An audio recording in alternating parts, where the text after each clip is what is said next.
Since my brother's marriage, my living arrangement has comprised just my mother and me. Despite being frustrated with her attitude, I'm grateful for the upbringing she provided. Unexpectedly, she decided to distance herself from me. Despite my substantial financial support, she, with the involvement of my brother and his wife, evicted me from our home. This betrayal is something I can't forgive, and I am determined to retaliate against them with double the force. I go by the name Emily and am currently 25 years old. A few years back, my father passed away, and my brother Tom, who is a decade older, departed after tying the knot. Consequently, I find myself cohabitating with my mother. The truth is, I've harbored dissatisfaction about living with her. Once I began working, my mother quit her part-time job and assumed a lethargic lifestyle at home. What's more, she treated me as though I were her personal maid. Emily, why isn't dinner ready yet? Oh, by the way, I've run out of money this month. Can you spare an extra $200? And while I'm out today, make sure you clean my room. And the demands just go on. The litany of requests seems never-ending. Some might suggest that if I'm so discontented, I should just live independently. Admittedly, the thought of leaving the house has crossed my mind several times. However, she is my biological mother. After my father's passing, she single-handedly raised me. Tom, my brother, moved far away after getting married, and his wife, Catherine, vehemently refuses to live with my mother. Consequently, relying on him is not a viable option. Given the circumstances, as her daughter, I've never entertained the idea of abandoning her. Yet, as a human being, regardless of the biological connection, there's a limit to what I can endure, and I find myself unable to tolerate everything. Today, involuntarily raised my voice at my mother. Mom, some money from my wallet is missing. Did you take it again? What a terrible accusation. I needed some money for clothes, so I borrowed it temporarily. Borrowed? You've never once repaid the money I've lent you. Please stop taking it without asking for permission. Do you even realize who you owe for your upbringing? It's all thanks to me. You're so frustrating. I acknowledge I owe you, Mom, but this isn't the way to repay the favor. Now that you're self-sufficient, it's only fair to take care of me. Don't complain about borrowing a few $100s. This happens every single time. Every time I confront my mother, she retorts with statements like, I'm the one who raised you, or do you realize who you owe for your upbringing? Leaving me without words. I understand that my mother worked hard to raise me, making it challenging to argue back. To be honest, I have a decent salary and money isn't an issue for me. Even if I handed my mother $2,000 every month, it wouldn't significantly impact my lifestyle. Nonetheless, I've always felt the need to establish boundaries and not let my mother take advantage indefinitely. One day, after wrapping up my work and returning home, I was surprised to find Tom and Catherine there. The last time we crossed paths was at my father's funeral, and we hadn't stayed in touch since then. Hey, Emily, it's been a while. You still have that gloomy aura around you, huh? My brother's insensitivity remained unchanged.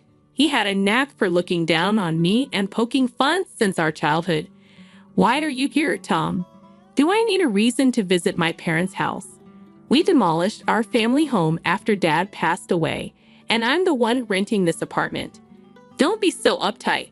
Our family is finally together after so long. As we exchanged words, Catherine interjected, Emily, you're as uptight as ever. With that kind of attitude, you'll never get married. Catherine, Tom's wife, would make such remarks without a hint of remorse. Her comment, much like Tom's behavior, was tactless. I've harbored a dislike for the two of them for quite some time. After having dinner alone, I retreated to my room. My mother, evidently delighted to see Tom after such a long time, kept chatting animatedly with a smile on her face. It appeared that the three of them occasionally indulged in gossip about me. Since that day, for some inexplicable reason, Tom and Catherine began making more frequent visits to my place. Another irksome aspect was their apparent disregard for the fact that this was my home. They seemed excessively at ease in my apartment. "Hey, Tom, what's going on? This is my place, you know. What about your job? You're so bothersome. What does it matter to you? I'm here because I'm concerned about Mom and I want to visit her often. You never reached out once since our father's funeral. It's none of your business. Come to think of it, I'm hungry. Cook something and do it quickly. What's with this guy? Seriously, this is my place, isn't it? Why are they lounging around as if they own the place? I'm in the mood for a delicious cake, Emily. Buy me one." Catherine's request prompts even my mother to join in. "You finished work today, right? So you have time. Hurry up and go buy it for us, you lazy girl." It's perplexing how Catherine, who once avoided living with my mother and detested her, has suddenly become quite chummy with her. As for Tom, he's adopting an attitude of, "I'm the eldest son, and Catherine is the eldest son's wife, so it's only natural for us to be concerned about Mom." Observing their behavior, it's evident that the two of them are plotting something. I'm not entirely sure about their intentions yet, but it's clear it's not something favorable. Several days passed, and Tom and Catherine's scheme finally unfolded. "Emily, I've reached my limit living with you. I've decided to end this cohabitation." I was engrossed in household chores on my day off when my mother dropped this bombshell. "What do you mean by that?" "Exactly what I said. I can't endure living with someone as slow, lazy, and unattractive as you any longer."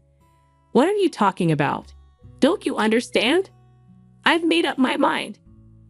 I'm going to live with Tom and Catherine." "You're going to live with Tom and Catherine." I was so taken aback by this unexpected revelation from my mother that I unintentionally echoed her words. The couple who consistently opposed the idea of living with my mother now wants to share a residence with her. What on earth is happening? Just then, Tom and Catherine conveniently arrived. "Tom, what's happening? You never expressed any interest before, and you consistently asserted you'd never lived with Mom, right? What's the issue with that? It's only natural for the eldest son to live with his own mother, isn't it?" Tom, looking down on me with a sense of superiority, made this statement. "Don't tell me you have some kind of issue. If you can't live with Mom, no, that's not what I'm saying. But then it's fine for Mom to live with us, right? Are you serious?" Even Catherine was vehemently against cohabitation. "Why the sudden change? You're so bothersome. Anyway, Mom has decided to live with us. We don't need you anymore. Just leave." "Wait, leave? After all this time when I took care of everything about Mom?" I can't help but feel repulsed by my brother's arrogant words. However, it became evident that Tom and Catherine were up to something nefarious. Despite my mother's sharp tongue, she remains my only precious parent. Besides, I wouldn't want to get entangled in any trouble later on. I decided to caution my mother. "Mom, isn't it clear that something's amiss? After all, Tom and his wife never once reached out to us before. What are you talking about? If anyone's acting strange, it's you, isn't it? Huh? Mom, those who just exploit their parents should leave." The moment she said that, any remaining affection I had for my mother vanished instantly. After all the support I've provided and taking care of her, how dare she utter such words to her own daughter who has been supporting her all these years? But this is the only time they can mock me like this, you know. After a week, they'll experience hell, so they better relish this moment. I began plotting my retaliation against them. "Then I'll leave right now." I declared this resolutely to my brother, his wife, and my mother. The three of them began to chat, exchanging smirks. "Emily, you're finally leaving the house. Mom, you must be so happy." "I truly am. Now I can live with Tom and Catherine. I'm on top of the world. From now on, I'll be the one taking care of Mom. Thank you, Tom. I'm also thrilled that I can live with my beloved mother-in-law from now on. Oh, thank you too, Catherine. The three of them continued their frivolous conversation. To be honest, I was struggling not to laugh at that moment, but I can't let them perceive that I have any room to execute my revenge flawlessly. It's best to lay low for now. From that day forward, my brother and his wife seemed to be a constant presence in my apartment. As for me, it's as if I'm invisible to them, or rather, they treated me as if I never existed in the first place. However, this turned out to be advantageous for me because I wasn't bothered at all while preparing to move out. A week later, it was my moving day. The moment he opened his mouth, Tom said, "Today is the day we part ways, Emily. We'll be taking care of Mom from now on, so you can live without any worries." "Thank you. I'm leaving Mom in your hands." Okay, after delivering this casual statement, Tom seemed somewhat dissatisfied with my response. Then my mother approached. "I hope you get married soon, Emily.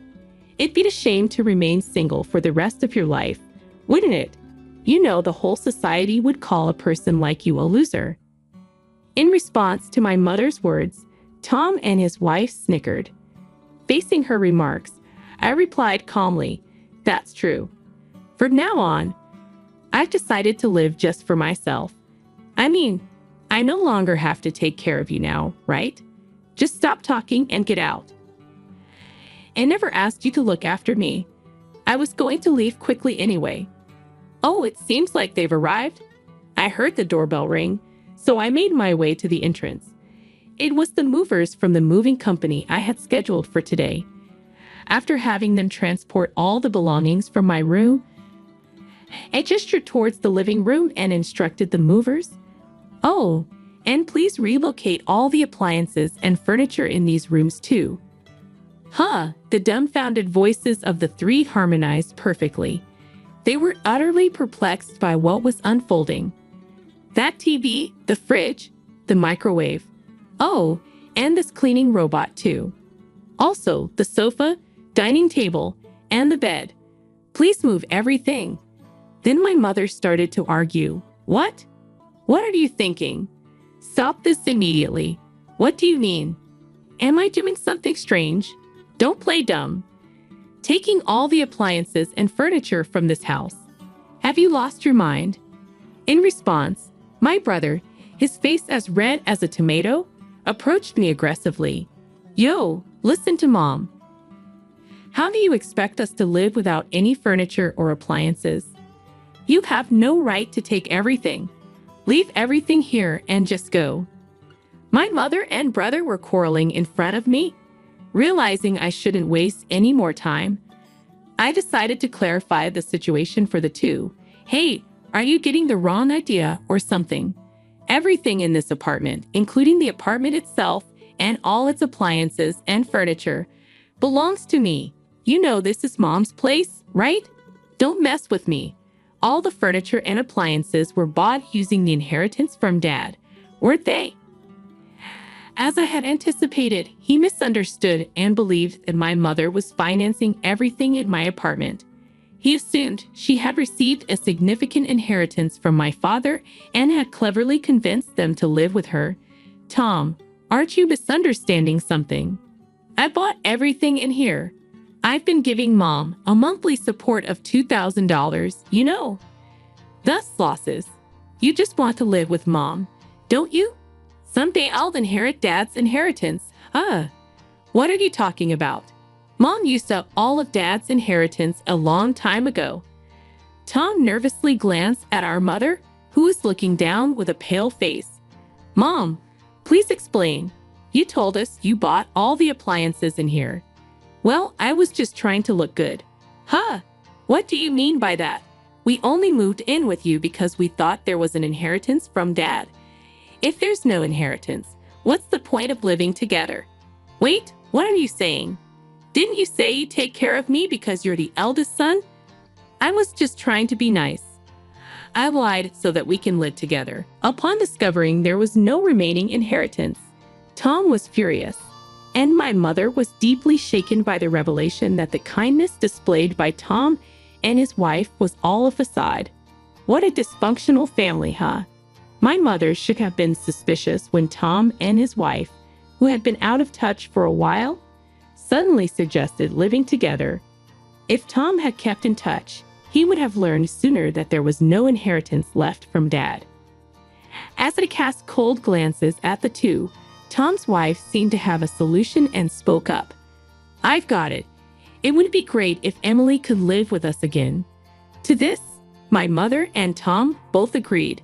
"That's right, Emily. You should live with us. After all, yes, Emily, I really do need you." Observing the sudden change in their attitude as they began speaking for their own convenience, I promptly dismissed them. "What are you even saying? Don't make me laugh. There's no way I'd live with deceitful people like you all. I've decided to live only for myself from now on. Whatever happens to you all, I couldn't care less. But why don't you all just happily ruin your lives together?" The three of them, completely drained of energy, sat down on the spot as if their knees had given away. All three had vacant eyes. Goodbye. Do your best as a family. With that, I closed the front door. In just another 2 weeks, the lease for the apartment would end because it's under my name. They'll probably be forced to leave when the lease is up. Well, it's none of my business anymore. About a week after successfully settling into my new place, as anticipated, I received a call from my mother seeking help. "Emily, please. I can't live properly like this. Come back. There's no way I'm returning. Why don't you have that foolish couple take care of you?" Actually, it seems they quit their jobs and moved here, thinking I still had your father's inheritance. They really are terrible people, aren't they? I don't feel inclined to help at all. I no longer need a couple who only cares about money. All I have is you, Emily. Mom, I'm busy. Can I hang up now, please? Emily, help me. I hung up before she could finish and blocked her number. The desire to assist my mother is long gone, especially not now. Rumors circulated that my mother and Tom's family were evicted from the apartment after that incident. They depleted all of Tom's savings to move into a rundown apartment.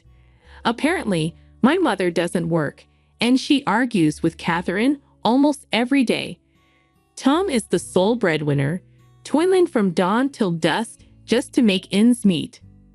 As for me, after distancing myself from my mother, I've managed to save more money and use it for my own needs. After all the sacrifices I've made in the past, aim to lead a life that brings me happiness from now on. How long do you plan to stay in bed? Don't slack off on the housework just because you have a little cold. I was startled by my husband Lien's angry voice, which was so close that it felt like it was right in my ear. I shot up from the couch, feeling disoriented. I had a fever of 104 degrees Fahrenheit since this morning and had to call in sick to work. Even seeing me in such a bad condition, Lien showed no concern. "If you're staying home all day, at least do the housework," he said before leaving for work. If the chores weren't done by the time Lien got home, he would be furious, harshly. The mere thought of it terrified me. But my body wouldn't cooperate, and I had passed out on the couch. The room was dark when I woke up, and there was him, standing before me with an angry expression. "Don't you dare you say you spend the whole day sleeping?" As he questioned me, I felt the blood drain from my face. I wanted to run away, but my body was too heavy and weak to move. He had always demanded that I do all the housework, treating me like a servant every single day. When we were dating, he had been kind, but his attitude drastically changed once we got married. Despite everything, a part of me still wanted to believe in him, but the constant verbal abuse had worn me down. "I'm sorry. I'll start dinner right away." Holding back tears, I struggled to stand up from the couch. Lien didn't offer to help me. Instead, he yelled at me from behind as I made my way to the kitchen. "You're completely useless." Immediately after, I felt a sharp pain in my back, and my body lurched forward. Lien had kicked me from behind. "Hurry up and make dinner. And get the shower ready. Oh, and the fridge is out of beer. Go buy some now." Looking down at me with a cold voice, he ordered me around. I couldn't take it anymore. It felt as if he was telling me I was worth no more than a slave, and despair washed over me. I didn't understand why I had to endure such treatment, and tears streamed down my face. "Please, stop it already," I pleaded, but he only laughed mockingly. As he lifted his foot to kick me again, I heard a familiar voice from the living room entrance. "Is there anything else you want to say?" "My name is Mary. I currently live alone, away from my family, working as a sales clerk at a certain company. I lost my mother early on and lived with my father until I got a job. My father, who is gentle and serious, poured all his love into his only daughter to make up for my mother's absence. He went through a lot for my sake, and I am truly grateful to him for raising me and sending me to college. When I got a job and moved out, parting from my father was unbearably sad. Mary, I'll always be on your side. If you ever need help, you can always count on me." With a gentle smile, my father saw me off. We keep in touch regularly and update each other on our lives. During summer vacations and Christmas, I go back home, and my father always welcomes me warmly, which brings me peace. My father holds a high position at his workplace, and his advice has been very helpful in my early career. I've just entered my second year at my current company. I had finally gotten used to my work life and was starting to feel more fulfilled with the increasing responsibilities I was being given. One day, as I was heading to the break room for lunch, a man approached me and started a conversation. "Hey there, Mary." The man who greeted me with a bright smile was none other than Lien, the man who would later become my husband. Lien was 3 years older than me and worked in sales. He was also the son of the company's president, though he never flaunted this fact. Whenever we met in the break room, he was always the first to say hello. Because we weren't that far apart in age, I found him easy to talk to and had always had a positive impression of him. "Looks like you've been working hard lately. Our success is thanks to the support from you and the other office staff. We really appreciate it." Hearing this made me smile naturally. "Thank you very much."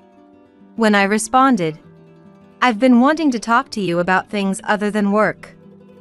How about we go out for a meal sometime?" He continued. Lien was apparently drawn to my diligent work ethic and wanted to get to know me better. I was taken aback by his proposal since I had never been approached so directly by a man before. "Are you sure about me?" "Of course. How about we exchange numbers? I'll text you tonight." As I hesitated, Lien took out his smartphone and continued the conversation with a smile. At times like this, his slightly pushy nature would come through. Lien had a confident and decisive personality, never hesitating to make decisions. In contrast, I had always been timid and often found myself unable to express my opinions, constantly worrying about others' reactions. That's why I found his assertiveness and decisiveness so attractive. After exchanging contact information, we started communicating privately and went out for meals together several times. As we spent more time together, he eventually confessed his feelings to me. "I really like you, Mary. Will you go out with me?" Hearing this made me incredibly happy. By then, I had also developed feelings for Lien, so there was no reason for me to refuse. Thus, we started dating and our relationship seemed to be going smoothly. However, as our relationship became known within the company, I began to receive warnings from my colleagues. You might not know this because you haven't been here long, but Lian has some personality issues. There are even people who left the company because of him. A senior colleague who had been kind to me since I joined the company gave me this warning. Another close colleague. I saw him yelling at someone who seemed timid in the break room the other day. He did it in front of everyone. I think it's best if you stop dating him, said. But when I thought back to his behavior, I couldn't imagine him doing something like that. He could be pushy, but I couldn't see him cornering someone or shouting at them. I understood that my colleagues were concerned for my well-being, but it hurt to hear Lian being painted as the bad guy. He had always been sincere with me, leading me with confidence when I struggled with indecision. I loved that about him, so I decided to take the rumors with a grain of salt and not let them affect my feelings. Even after hearing those stories, I continued my relationship with him, and a year into our dating. Mary, don't you think it's time we got married? Lian asked me one day while we were spending a day off together at his place. I was 25 at the time, and Lian was 28. I honestly felt it was still too early for us to get married. However, he had a strong desire to get married and was the type to act immediately once he made up his mind. I really love Mary. That's why I want to get married as soon as possible. Mary, you want to marry me someday too, right? Yes, of course. Then there's no need to wait. We both have good incomes, so our married life should be stable. And if you want to continue working after we get married, I won't oppose it. His serious expression left me at a loss for words. Lian was unlikely to change his mind, and in the end, I nodded, overwhelmed by his determination. Great! Thank you, Mary. I'll cherish you forever. Seeing Lian so happy, I couldn't voice my fears about marriage. But I also wanted to marry Lian eventually and walk through life together, so I decided to think positively about it. The past year of dating Lian had been so much fun, I believed our married life would be just as enjoyable. Shortly after, we went to my father's house to announce our engagement. My father was surprised at first, but soon smiled gently. Mary is no longer a child. I won't oppose what she has decided, he said. Then he looked Lian straight in the eye and said, Please take care of Mary.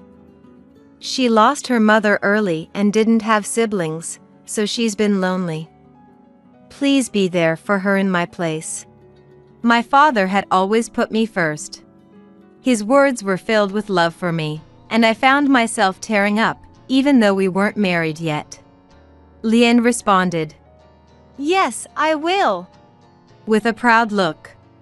Mary, I'll always be watching over you from this house. If things get tough, you can always come back. As we were about to leave, my father called out and said these warm words. His kind words brought tears to my eyes again. I was so happy that my beloved father blessed our marriage. A few days later, we went to Lian's family's home for a family meeting.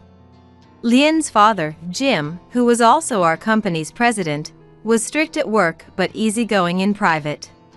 Lian's mother, Susan, welcomed me warmly and was delighted about our marriage. Please take care of Lian.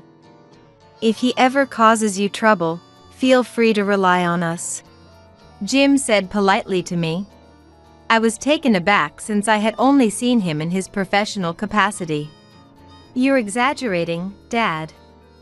Mary is surprised, Lian said, exasperated, but Jim, who was serious about everything, treated me with respect and courtesy.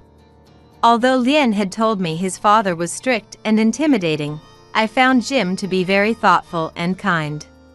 I felt reassured that I could build a good relationship with my in-laws, and soon, Lian and I got married.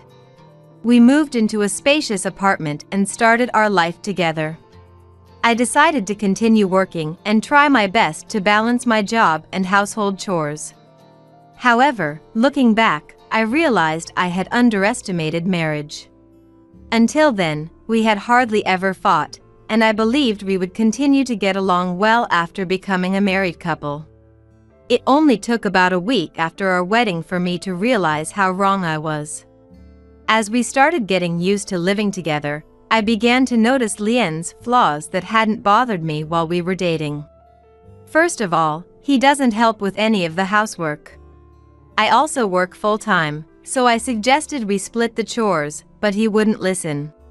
He lived alone before we got married, so he should be able to do all the housework, but as soon as we got married, he stopped doing anything around the house.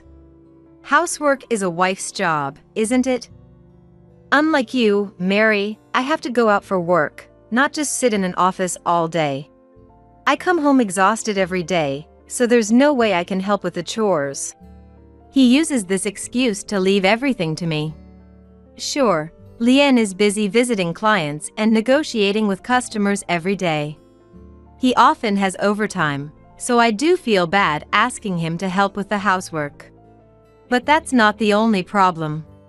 What about dinner? And you haven't even prepared my shower yet. I'm tired, so hurry up. And there was no beer. Go buy some later.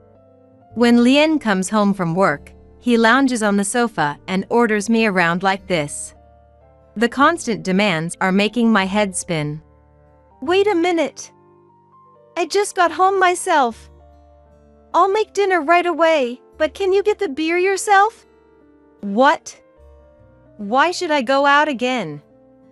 Stop complaining and just go get it. When I argue back, he gets angry and yells at me, and I always end up losing the argument to him. Since we got married, Lien's attitude towards me has changed, and he has become more arrogant. And his attitude wasn't just limited to our home. It happened one day at his office during lunch break. How many times do I have to tell you? Why can't you get it right? I heard his irritated voice and looked over to see Lien reprimanding an employee. A colleague sitting with me sighed. He is at it again. In a weary tone. She was the one who had told me before about Lien yelling at coworkers in the break room. I whispered, "Has he always been like this?" Asked. She nodded. Yeah. You may not have seen it before, Mary, but he does this all the time. And said. I couldn't believe it and looked back at him. He was still yelling angrily, using even harsher words. This company will be mine in the future. When I'm the boss, I'll fire useless people like you right away. The words were unbearable to hear, so I stood up and went over to Lien. As his wife, I couldn't just watch the situation from afar. What are you doing? Stop it already! When I spoke up, he glared at me irritably. It seemed he finally realized that everyone in the break room was watching him. He clicked his tongue in annoyance and walked away without saying anything. The next night, when Lien came home, he shouted at me. Mary, what was that about at lunch? An incompetent employee talking back to the future president. His words were so harsh that I was stunned into silence. But, Lien, your behavior was too much. I mustered the courage to point out his attitude, but it only seemed to provoke him more. I was stunned. Shut up. Don't you dare tell me what to do, Mary, when you're useless both at work and at home. When he threw his bag onto the floor and shouted. Being naturally timid, I couldn't muster the courage to argue back, so I just looked down. It was incredibly shocking to be called incompetent both at work and at home. He had once admired my dedication to my job, saying that was what drew him to me. And I genuinely believed I was doing my best at both work and household chores. No matter how tired I was after returning home from work, I made sure to complete all the housework that same day. Yet, Lien seemed completely oblivious to my efforts, which made me incredibly sad. I started noticing Lien's frequent verbal abuse towards colleagues at work. However, he skillfully hid his true nature in front of Jim and our bosses, targeting only those who were timid or held lower positions than him. He arrogantly boasted about taking over the company one day, all the while hurling baseless insults. The bad rumors I had heard about Lien from coworkers turned out to be true. His domineering behavior extended beyond the office and became worse towards me. Dinner's not ready yet? And the shower isn't prepared either? You know when I get home, right? Normally, a wife would have everything perfectly ready by the time her husband returns. He would coldly criticize me, saying, even though we both finished work at the same time unless Lien worked late, it was impossible for me to have dinner and the shower ready at exactly the right time. Yet, he would sigh deeply in frustration and say, "What's the point of being married if my wife is this useless? You're worthless at work too." I would weakly respond, "I'm sorry. I'll get it ready right away." His cold stare would pierce through me. The daily grind of being treated like a slave both at home and work was wearing me down. There were moments I thought about reaching out to my father or Jim because living under the same roof as Lien was unbearable. But both of them had been so happy for our marriage, and I didn't want to burden them. Most importantly, I was terrified of what he would do if he found out I confided in them. It was clear that things would get even worse if he knew. One day, something happened that made me wish I had sought help sooner. I woke up feeling incredibly weak and measured my temperature, finding it had reached 104 degrees Fahrenheit. I had pushed myself too hard and fallen ill. Getting out of bed was a struggle, so I decided I had to take a day off work. Just then, I heard Lien shouting from outside the bedroom. I dragged my aching body to the living room to prepare his breakfast. Lien was waiting, visibly irritated, and I explained my condition. "My temperature is 104 degrees Fahrenheit, so I've decided to stay home from work today. I'm sorry, but I could only prepare a simple breakfast." Lien glared at me with annoyance. "It's just a cold. Don't complain. You must handle yourself better." There was no sign of concern from him.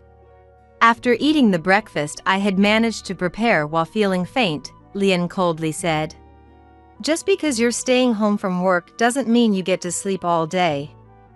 If you slack off on the housework, you'll regret it." He then left for work. Before we got married, if I had a cold and was bedridden, Lien would come over and take care of me. I couldn't believe how much he had changed. But since we started living together, Lien's arrogant personality had become apparent. I couldn't understand why I had agreed to marry Lien, and tears started to flow. After having a small breakfast and taking some fever medicine, I thought I should do some chores, but my consciousness was fuzzy and my body wouldn't cooperate. When you're alone and not feeling well, your thoughts tend to spiral negatively.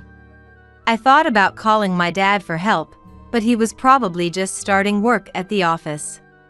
I didn't want to bother him, so I collapsed onto the couch. I decided to rest a bit before doing any housework and closed my eyes, quickly losing consciousness. It's unclear how much time passed after that. "Mary, how long are you going to sleep? You haven't even started dinner." Lien's angry voice startled me, and I shot up from the couch. "What? Lien, you're back? What time is it?" The lights were on in the room, and when I glanced at the window, it was already dark outside. I realized I'd been asleep since the afternoon and felt a chill run through me. "What is this mess? You haven't cleaned or done the laundry. Don't tell me you've been slacking off all day. What were you doing?" Being scolded right after waking up gave me a headache. Whether the fever medicine didn't work or had worn off, my body was still hot and I felt dazed. Lien was furious, and all I could do was apologize. "I'm sorry, I wasn't feeling well. I'll start making dinner right away," I answered in a weak voice, struggling to stand up from the couch. Lien didn't offer a hand, and instead glared at me with a harsh expression. Don't use feeling sick as an excuse to slack off.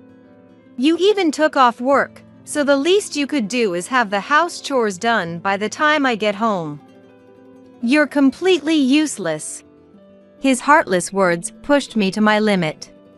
With tears welling up in my eyes and my voice trembling, I protested. What did you say? I'm not your housekeeper. Can't I rest when I'm feeling sick? We're supposed to help each other out, especially at times like this. Who do you think you're talking to? Hurry up and get dinner and the shower ready. I'm tired. He completely ignored my plea and only thought about himself. I was so frustrated, but I felt dizzy and was on the verge of collapsing, so I didn't have the strength to argue anymore. Turning my back to him, I headed to the kitchen to start dinner preparations. Then, "You're using a cold as an excuse to slack off. You useless slave." he said something terrible. Immediately after, I felt a sharp pain in my back and stumbled forward. To my horror, he had kicked me from behind. Letting out a small scream, I fell and hit my head on the corner of the couch. Holding my aching head, I curled up on the floor, and Lien looked down at me with irritation. By the way, there's no beer in the fridge. Go buy some now. Get up. He rushed me with a cold voice, and I finally couldn't take it anymore. With tears streaming down my face, I looked up at Lien. "Please, stop," I pleaded. But Lien just sneered. Do you think crying will solve anything? That pisses me off even more. Why do you think I married you? Even if you're useless, at least be somewhat useful to me. Hearing Lien's words, I felt darkness creeping in. So he married me just to treat me like a slave? He was telling me I was worth nothing more.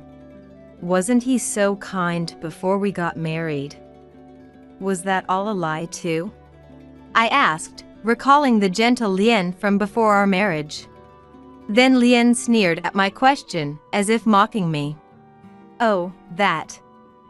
It was a hassle, but I tried hard to make a good impression on Mary. I thought I could easily fool her since she's so timid." Hearing those words shattered the part of me that still wanted to believe in Lien. How could you do something so terrible? Tears streamed down my face uncontrollably. Lien looked at me with disgust. Get up already, he demanded, lifting one foot to kick me again. Unable to stand, I covered my head with my hands and closed my eyes. But at that moment, a voice that wasn't Lien's came from the living room entrance. Have you nothing left to say? A familiar voice, flat but tinged with anger, directed at Lien. As I raised my head, Lien turned to look as well. There stood my father and Jim, both with angry expressions. The voice was unmistakably Jim's. What? Dad? And Paul, why are you here? Ignoring the panicked Lien, my father rushed to me and helped me up. Mary, are you okay? Jim told me you had a fever and took the day off work. Jim is my father-in-law's name. Dad. Hearing my father speak so gently released the tension in me, and I couldn't help but cry out loud. As he rubbed my back, my father glared at Lien with a furious expression. We came to check on you because Jim was worried, and look what we find. What have you done to her? Lien, overwhelmed by my father's intensity, stepped back, only to find Jim standing behind him. It was clear from Lien's behavior at work that he didn't care about Mary. Has he always been so cruel to her? Shame on you. Jim, who had harshly scolded Lien, had found out that I hadn't gone to work due to illness and asked Lien about my condition. When Lien's response was indifferent, Jim grew suspicious and contacted my father to come check on me. Jim's concern touched my heart, and I wept even more. Wait, Dad. It's a misunderstanding. I was just scolding Mary because she slept all day and didn't do any housework after taking the day off. Still trying to make excuses, Lien faced Jim's cold stare. Why would Lien expect his sick wife to do all the housework? Can't he do some of it himself? Well, because she has always done everything, and in our relationship, housework is her job. Hearing Lien's selfish words, my father spoke up next. Don't be ridiculous. I saw you yelling at Mary and kicking her over. Instead of caring for your sick wife, you called her a slave and treat her so horribly. Don't you feel any shame?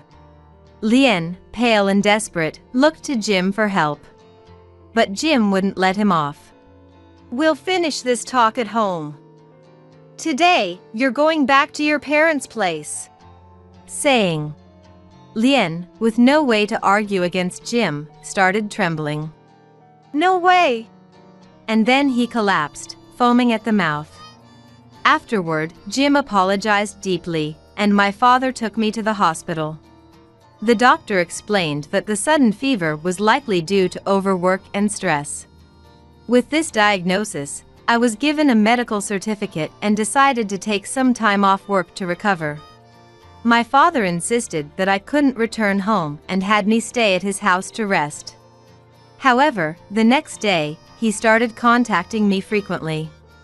He had been scolded thoroughly by Jim yesterday and seemed subdued, but it appears Lien hadn't learned his lesson at all. I received dozens of messages from Lien, all of which were insults directed at me, filled with crude and childish language. It's all your fault that my dad yelled at me all night. You humiliated me. It's all your fault. Messages like this kept coming, and my anger gradually turned into exasperation. I started to feel disgusted with myself for getting involved with such an irredeemable person. I felt it was foolish to have listened to Lien all this time, and at that moment, I decided to divorce him clearly.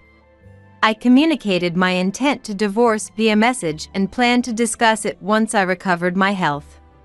I was scared to return to the house where Lien was, but my father and Jim agreed to accompany me, which lightened my heart a little. As soon as the discussion began, I handed Lien the divorce papers.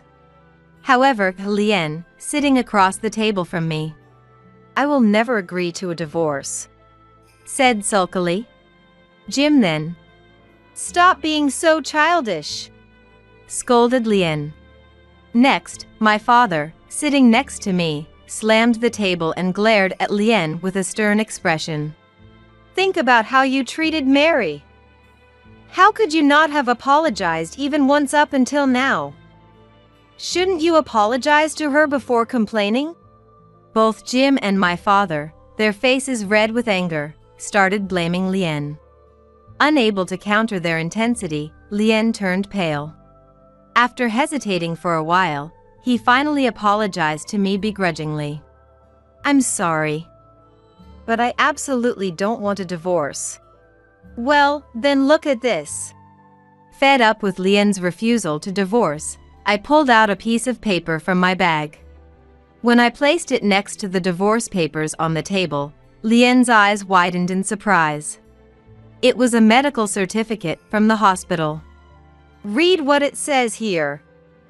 My high fever was due to the mental stress and overwork caused by you, Lien. If you don't agree to the divorce, I will take this to court. Court? Wait a minute. Please don't do that.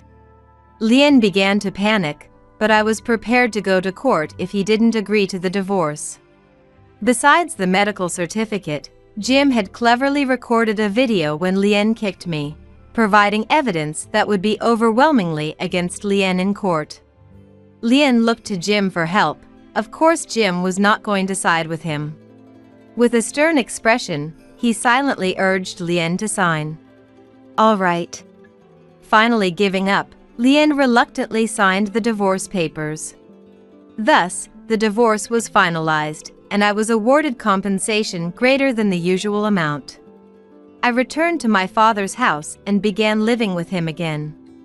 After our divorce became known at the company, Lien, who had been behaving arrogantly, started being looked down upon by the employees. His pride wouldn't allow him to quit, so he continued going to work despite the cold treatment he received. Despite causing such a commotion, he still believed he would eventually take over the company. However, Jim, furious over the incident, decided to appoint a competent employee within the company as his successor instead of a family member. When he announced this, the employee's attitudes toward Lien changed drastically. Finding himself completely ostracized, Lien could no longer bear the situation and unbelievably came to my father's house.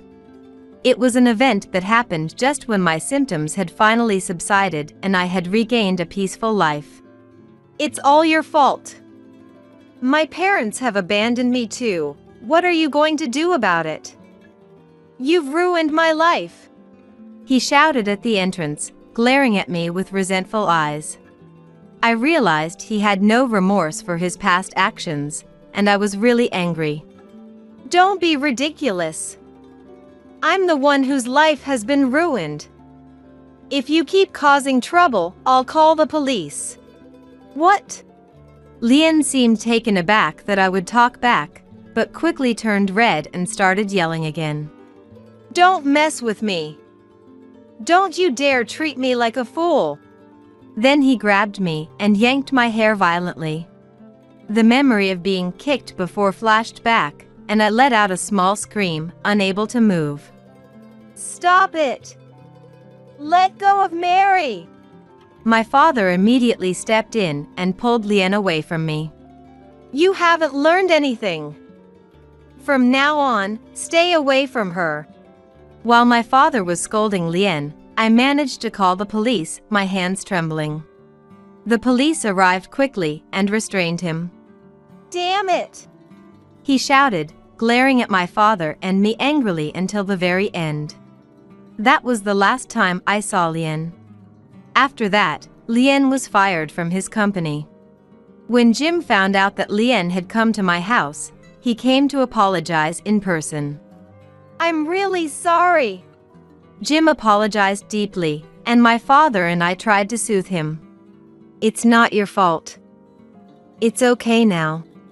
No, I'm Lien's father. It was my fault for how I raised him. It was so painful to see him genuinely ashamed. I would never forgive Lien for causing so much trouble for his parents. Lien was issued a restraining order to stay away from me. After my leave of absence, I decided to resign from my company for good. Mary, it's not your fault. I know how much you've done for the company. Can't you stay? Jim tried to persuade me, but my decision was firm. Thank you, but staying would just make things awkward with you. I'm sorry for causing trouble. I'm really grateful for everything you've done for me. I expressed my gratitude to Jim and declined his offer, leaving the company. After that, my father suggested I come work for his company, but I refused. It would have been easy to say yes, but I didn't want to rely on my father too much. I shook my head because I didn't want to develop a sense of dependence. I want to reassess my weak personality. From now on, I'll try to stand on my own.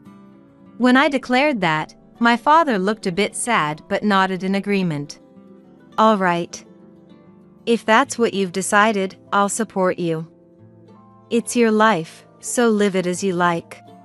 My father's eyes welled up with tears as he gave his consent, his emotions barely held in check. After that, I discussed our future plans with my father, and we decided to sell our family home and move away to prevent Lien from coming back. Taking this opportunity, my father entrusted his company to someone he trusted and moved overseas.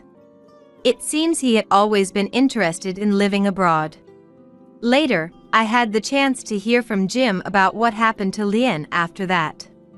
Apparently, after being released by the police, Lien returned home once, but his in-laws sent him to a distant relative's farm to keep an eye on him.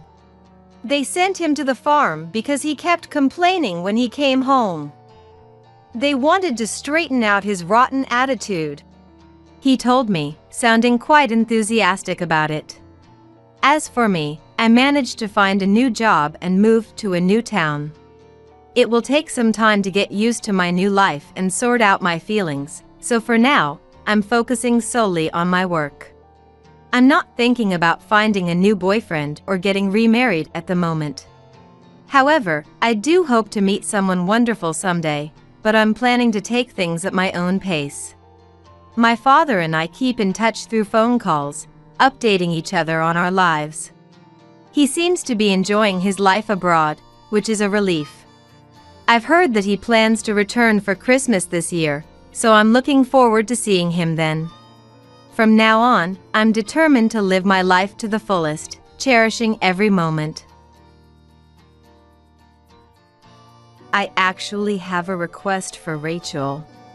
One morning, my granddaughter Jody, who had just started elementary school, shyly brought something up. Grandpa's birthday is coming up soon, right? Well, I want to make a lunch for him all by myself. What an adorable surprise. Dylan is her grandfather and my husband. Jody, you really love Dylan so much, don't you? I wholeheartedly agreed with Jody's wonderful idea, and from that day on, Jody and I secretly started preparing the lunch box together. And then Dylan's birthday arrived. I'll deliver the lunch to Grandpa. You can wait at home, Grandma. Although I felt a little worried, I decided to see Jody off at the front door. It's about the same distance as to her school, so it should be fine. Still, her first errand being a surprise for him, what perfect timing. But an hour later, a phone call completely changed the situation. It was news that Jody had been involved in a traffic accident. In the hospital room we rushed to, she was quietly sleeping, looking like a completely different person from just an hour before. I was at a loss for words and simultaneously overwhelmed by intense regret and self-blame. Why did I let her go alone? Why didn't I convince her to wait just a little longer? Why at that time? It's all my fault. If I had been more careful, this tragedy wouldn't have happened. And on that day, Jody didn't wake up. We didn't say it out loud, but at that point, we were prepared to say goodbye to Jody. However, a miracle happened the next day. She regained consciousness. It was that afternoon. Jody, how are you feeling? Since Dylan, whom she adores, came to visit, there's no way Jody wouldn't be happy. Everyone thought so and felt at ease, but then... Huh? Grandpa? Oh my God! Jody's face grew paler and paler when she saw him. The next moment, as Dylan tried to approach Jody. No! Don't come near me! Jody dove under the covers, shaking, and started screaming and crying. Her strange behavior caused such a commotion that nurses came running from the nurses' station, and Dylan and I were kicked out of the room, still in a state of confusion. What in the world happened to those two who were always so close? Only she could knew the answer. I'm Rachel, a housewife in my 50s. I currently live with my husband Dylan, his daughter Carol, and granddaughter Jody. The story goes back about 5 years. 2 years before he passed away, Carol's husband had an abnormality detected during a health checkup, and his condition rapidly deteriorated after that. Despite his desperate treatments, he left this world at the young age of 31. Back then, whenever she was overwhelmed juggling her part-time job and supporting her husband, I would watch Jody at our house or go over to help with chores at her apartment. And after the funeral 3 years ago, "Hey Carol, if you'd like, why don't you come live with us?" Our house is old, but I think it's better than dealing with everything alone. Dylan agrees too, so what do you think? I suggested that we live together. Much later, I found out that she herself had secretly wanted to live together too. But she thought it would be too selfish to ask for any more favors and had resigned herself to living with just Jody. But then, unexpectedly, I reached out to her. She said she felt a little guilty, but being able to feel like it was okay to depend on us seemed to put her mind at ease. Mom, thank you. Jody and I will be in your care again. There were tears in her eyes as she answered with a smile. Seeing that smile at that moment, I felt from the bottom of my heart that I was so glad I had found the courage to reach out to her. And that's how our current family structure came to be. She went from part-time to full-time employee and works late every day. In her place, I would pick up and drop off Jody at daycare, and when Jody caught a cold, I took her to the hospital and nursed her. To be honest, it was physically tough at times given my age, but strangely it never felt burdensome when I thought about doing it for adorable Jody. Jody started elementary school this spring. Seeing Jody happily carrying her brand new backpack on the way to school reminded me of Carol when she was little, and I was filled with even more love. At the same time, I felt deeply moved realizing that Jody had grown this much too. Jody was very attached to me, of course, but also to Dylan. This is just my guess, but I think Jody sees her late father in him. Because there were times when she showed expressions to Dylan that were clearly different from how she acted spoiled with her grandfather. Dylan himself had noticed this from an early stage too. He said that while it put him in a complex state of mind, he decided to accept the current situation as is if it meant Jody could live happily. I agree with Dylan's thinking. The most important thing is for Jody's mental well-being to be stable. The uneventful days, the peaceful days, we learned the hard way 3 years ago that those are the greatest happiness. Summer passed, and a change occurred in Jody after she turned 7. One early morning, as I was making lunch boxes for Dylan and Carol as usual, Jody woke up and came over. Rachel, what are you doing? Oh my, Jody. You're up quite early today. These are lunch for Dylan and Carol. They don't get school lunches like you do, so I make them lunch every day. What? You make them all by yourself every single day? Yes, that's right. You have a field trip coming up soon, right? I'll make yours then too. Wow. I can't wait. Thanks, Rachel. It was just an ordinary conversation. A normal morning where Jody just happened to wake up early. But I never imagined that this early rising would lead to what happened. From that day on, Jody started waking up early, saying she wanted to help make the lunch boxes. I thought waking up early was good for her health too, so it was a great opportunity. I agreed to Jody's proposal. The mornings I stood in the kitchen alongside Jody felt so refreshing and always brightened my mood. Jody herself seemed to start feeling joy as the scope of what she could help with expanded. To think that being directly involved in Jody's growth would make me this happy. Even at this age, there are still so many things I don't know. It started out as something for Jody's sake, but before I knew it, it had become a joy for me too. The field trip ended and the cold season arrived. Dylan's birthday was coming up soon. One morning, as the two of us were making lunch boxes as usual, Jody was fidgeting restlessly. Tilting my head wondering if something was up.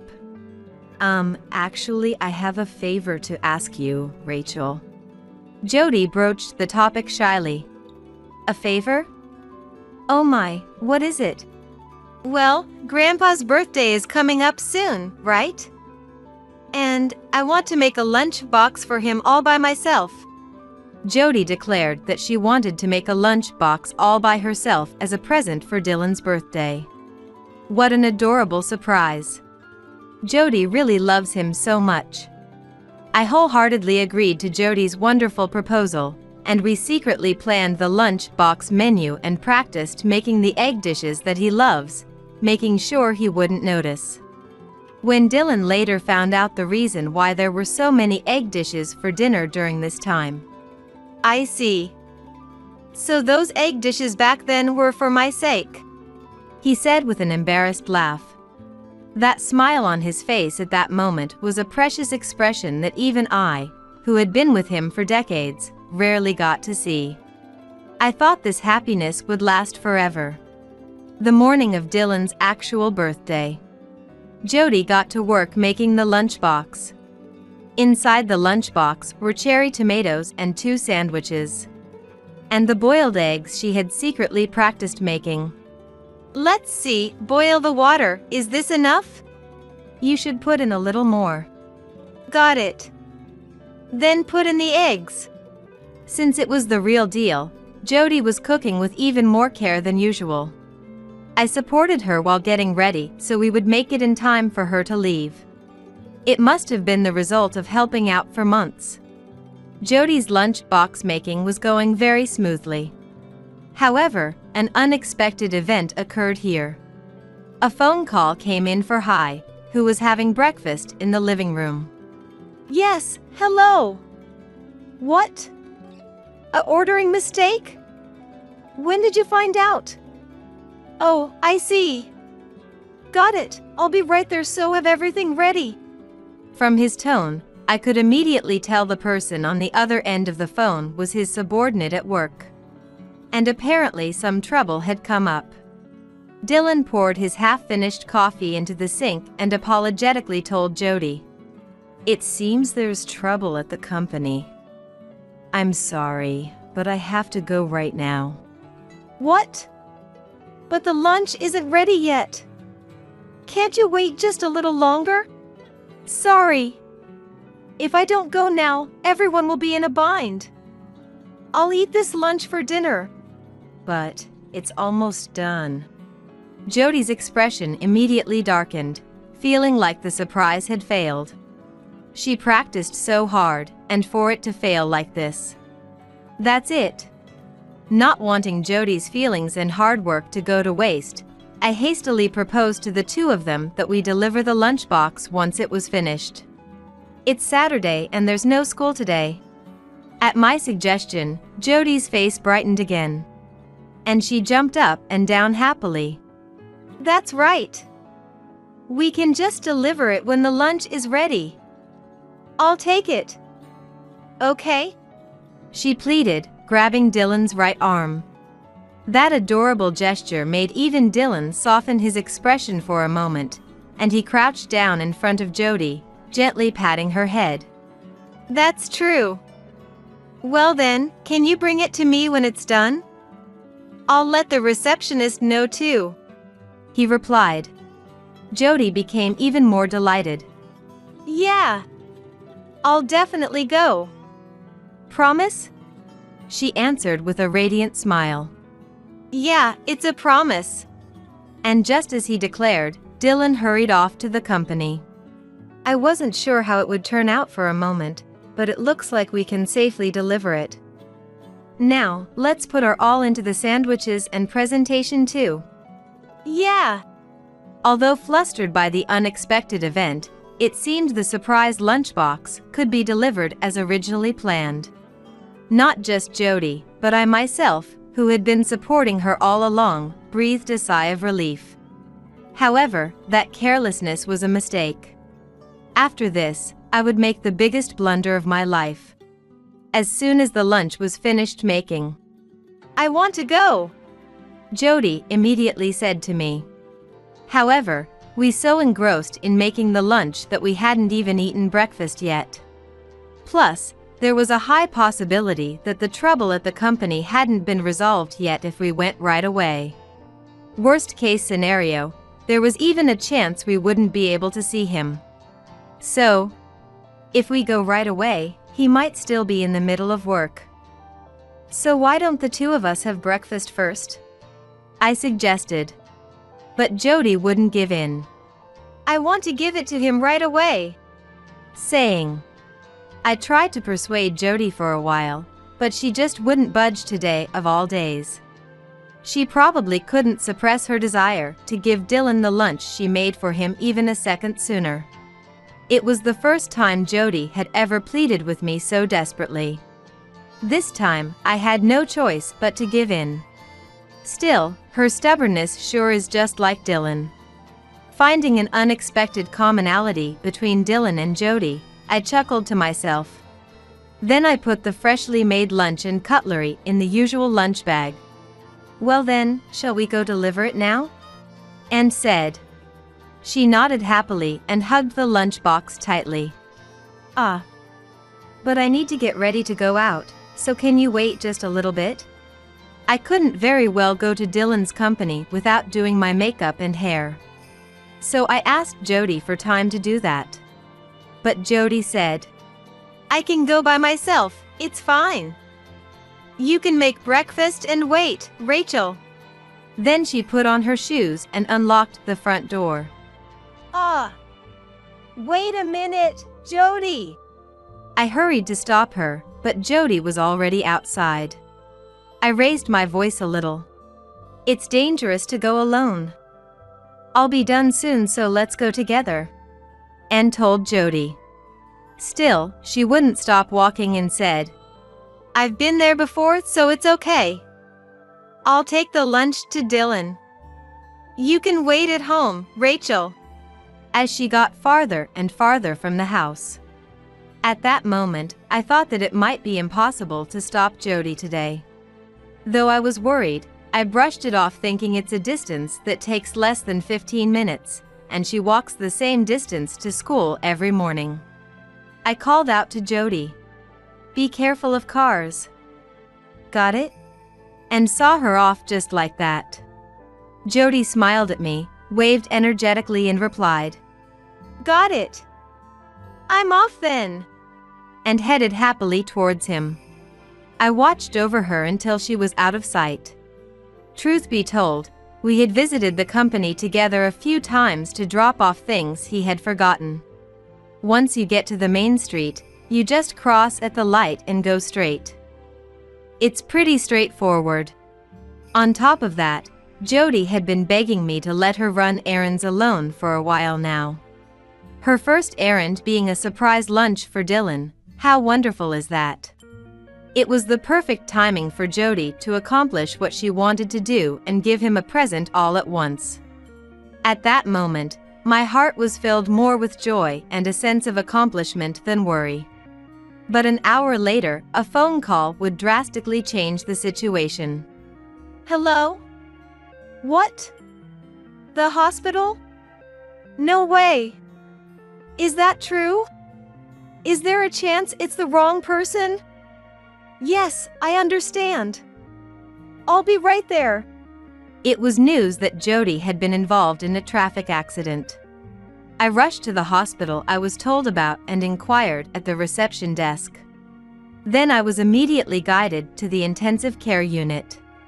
When I was reunited with Jody, her whole body was wrapped in bandages, with many tubes connected to her arms as she slept quietly. Seeing Jody, who looked like a completely different person from just an hour before, I was at a loss for words. At the same time, I thought to myself, it's my fault. If only I had forcibly stopped her back then. If I hadn't cared about my makeup or hair and had gone with Jody to the company as is. In the first place, if I hadn't said we would deliver it later, this tragedy wouldn't have happened. Words blaming myself like that kept popping into my head, and everything in front of me got darker and darker. How many minutes had passed since I arrived at the hospital? When I noticed, Carol and Dylan had arrived in front of the hospital room. "Carol, I'm so sorry. I've done something terrible. I'm sorry. Mom, calm down. It's not your fault." Carol is right. Let's pray that Jody wakes up now. But it's because of me that I mustn't cry. I don't even have the right to cry. Even though I thought that, The overflowing regret welled up as tears and I couldn't stop them.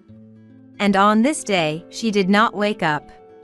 We didn't say it out loud, but at this point we were prepared to say goodbye to Jody. However, a miracle happened the next day.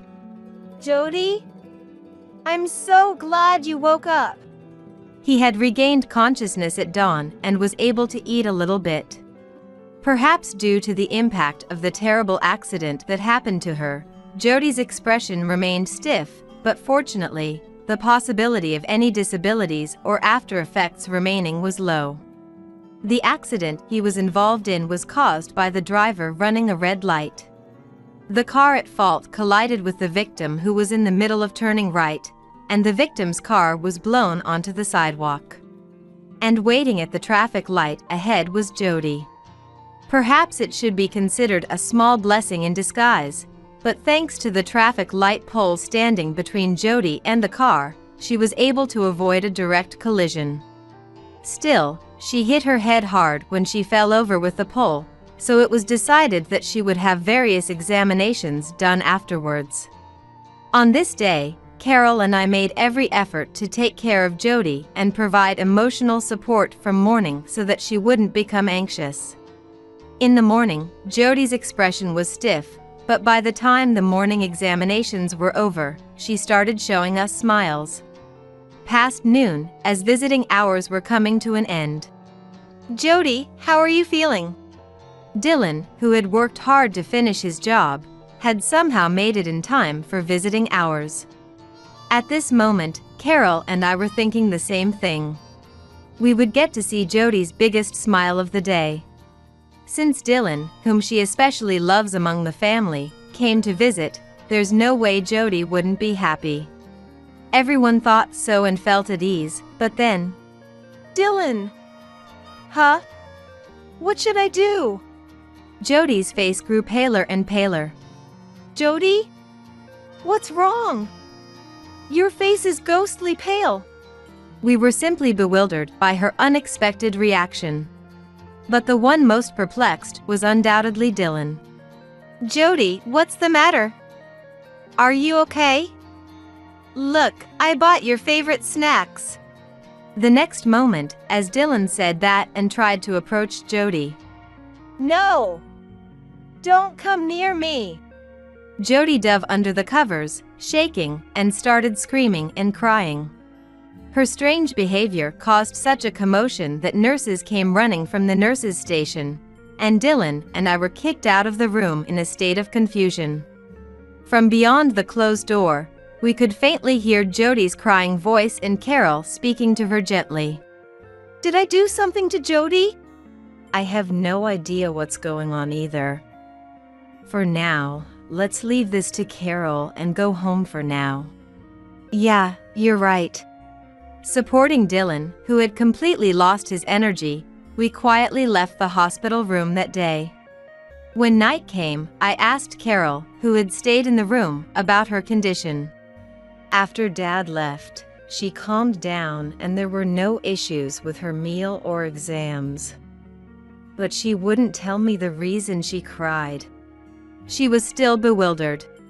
With the cause unknown, Dylan was more dejected and down than anyone. Then Carol said, I was thinking a little. Could it be that the reason is because she couldn't give Dad the lunchbox due to the accident? Maybe Jody thought Dad would get angry at her for that? She spoke of a possible reason based on her behavior. Both Dylan and I strangely agreed with that reasoning. That certainly is a possibility. Then let's try talking to Jody about that tomorrow. If she knows Dylan isn't angry, Jody will feel at ease seeing him too. Yeah, that's true. Well then, I'll leave it to you. We became optimistic. However, in reality, it might not be such a simple story. The next day, Carol had work, so I went to see her alone. After the morning preparations and exam preparations were done and she had a moment to catch her breath, I decided to try bringing up the topic with Jody. Hey, Jody. About yesterday. Yesterday? You know, you cried saying you didn't want to see Dylan, right? I wanted to talk to you a little about that. Is that okay? When I broached the subject nervously, Jody's expression clouded over again. And as if running away from my words, she pulled the covers over herself and said, No! Absolutely don't call him! She became frightened. I hurriedly said, Dylan isn't particularly angry, you know? So don't worry. But it seemed my words didn't reach Jody's ears. In the end, he wasn't able to go see Jody on this day either. From then on, whenever I found an opportunity, I tried proposing a meeting with Dylan, but No!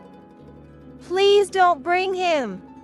she would just cry, and days passed without not only a meeting but even knowing the reason. Seeing Jody so extremely frightened, there was even a time when Carol and I suspected that he himself might be the cause. I think it's unlikely, but is there a possibility that Dylan did something terrible to Jody? Like, saying things that cornered her mentally or disciplining her beyond reasonable limits. It's true that kind of incident gets reported on TV, but I don't think that's the case with Dad at all. He's always been consistently kind to me too. That's right. There's no way he would do something like that. Then what about him is Jody so afraid of? That's the thing. I tried consulting with the doctor, but they said her memory might be confused due to the shock of the accident, so it's better to wait until she recovers to resolve it. It might be tough on Dad, but he might have to be patient for a while. That's all we can do. For Jody's sake, let's all do what we can for now. Based on Dylan's personality and behavior up until now, it's unthinkable that he did anything terrible to Jody. But seeing how abnormally frightened she is, it's clear that something happened. We just never knew what it was. Is it confusion in her memory due to the shock of the accident, as the doctor says? If so, what in the world is Jody misunderstanding? The answer became clear the day before her discharge, several more weeks later. On this day, even though Jody's discharge had finally been decided, she had a somewhat gloomy look on her face. I immediately realized the reason was Dylan. Tomorrow, she'll go back to her normal life. But at this rate, the relationship between Dylan and Jody will become completely different from how it's been. This might be the last chance. I sat down in a nearby chair and asked Jody as slowly and gently as possible. Before you go home, there's something I want you to tell me. Can I ask? Jody seemed to realize what I was trying to ask with just that one sentence. Though she still looked frightened, she spoke the truth herself as if she had made up her mind. Jody, do you remember what I promised Dylan? Yes, of course. Then I guess it's no good after all. Even if I get discharged, I'll go straight to heaven where Papa is. The truth Jody told me was an incomplete story that was difficult to understand, like a young child's made-up tale. I decided to slowly coax out of Jody what she was afraid of and what she was trying to convey. At first, it's no use. I promised, so it's impossible. Jody just kept repeating, scared. But as I patiently talked to her, I noticed that Jody was fixated on a certain story. That story was one from a picture book Dylan had given Jody as a present when she was in kindergarten. The content was very simple. If you break a promise, a demon will appear and make you drink lots of needles as punishment. I promised to deliver the lunchbox, but I couldn't keep it. So I'm going to be made to drink lots of needles. I was so scared that I hid so I wouldn't see him. I see. But don't you think it'll be okay if you apologize to Dylan? No way! The demon is about people who were lied to and are crying. So if I see Dylan, I'll be made to drink needles, so I can't see him. It seemed Jody was convinced that the victim whose promise was broken would make the perpetrator drink needles. And in this case, apparently Dylan would be the victim and Jody the perpetrator. So she had convinced herself that he would come to make liar Jody drink needles. I couldn't help but burst out laughing at this adorable misunderstanding. What were all those days I agonized over, even doubting Dylan's kindness for a while? I realized I had made a huge misunderstanding just like Jody's misconceptions and assumptions, and couldn't stop laughing. Jody, who had been plagued by the greatest remorse and regret of her life, was simply bewildered by the sight of me laughing out loud. I apologized. Sorry, and gulped down the coffee I had been holding. Then, after catching my breath, I made a certain proposal to Jody. Then Jody replied, "Oh, of course. Thank you, Rachel. I'll give it my best shot." Her bright, radiant smile from before the accident returned. Seeing that smile, I was finally able to truly feel that we could go back to our usual life. The next day, there was no more anxiety or fear on Jody's face as she left the hospital room. It was sparkling with the joy of returning to a happy everyday life with nothing special, and the motivation for what she was about to do. A few days later on Saturday morning, Jody and I resumed making lunchboxes again. The menu for the first lunchbox after being discharged was the same as that day: cherry tomatoes and 2 sandwiches. And boiled eggs. Of course, only Jody was making it. Since it was her second try, Jody's skill had improved even more. "Okay, done. Now, let's have breakfast." Yes, let's.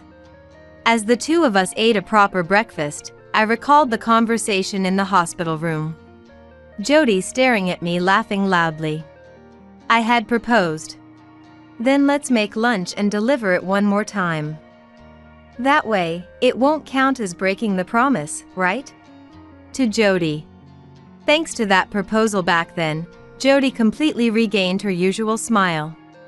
And her relationship with Dylan was successfully repaired, leading to today's lunchbox. We're just delivering it, but we can't let our guard down. In order to avoid repeating the mistake of that day, Jody and I decided on a departure time in advance. Furthermore, I got myself ready before making the lunchbox, so I'd be prepared to head out anytime. Jody herself seemed to regret acting hastily, and was very calm today. But still, she probably couldn't overcome the feeling of impatience. She kept checking the clock. Not yet. She murmured disappointedly. I washed the dishes while keeping an eye on the clock, killing time. Then, "Oh, look! It's time, right? Can I get ready?" Jody raised her voice as if she had been waiting, and came to report to me happily. I smiled. "All right, shall we go?" And replied. Then Jody carefully held the lunchbox and headed to the front door. "Rachel, hurry! She put on her shoes and waited. I replied in a small voice. Okay, and went out the front door with Jody. Then the two of us walked side by side, holding hands, heading to the company where Dylan was waiting. When we arrived at the company, the receptionist guided us to his department. Usually we just hand over forgotten items at the reception, but today we could apparently go inside. Jody's expression as she set foot in the special space of the company was more tense than I had ever seen before. That expression was so adorable. Of course I and the receptionist were smiling. "This is the department." "Well then, excuse me." After exchanging a brief greeting, I immediately looked for Dylan. Then, from the back of the room, "Jody!" I heard Dylan's voice, and Jody happily looked towards the voice. "Grandpa!" As she called out to Dylan, Jody ran and flew into his chest, still holding the lunchbox. Then, with a confident smile, "Here, your lunch. Jody made it all by herself." all alone," she told him and handed the lunchbox to Dylan. I see. Jody made it all by herself. Thank you. Well then, I'd better eat it right away. Dylan carefully held the lunch like a newborn baby and took us to a nearby break room. When the three of us sat down at the round table in the break room, Dylan opened the lid of the lunchbox. Then, Oh, he let out a small cry of joy and brought the boiled egg to his mouth. Grandpa, is it yummy?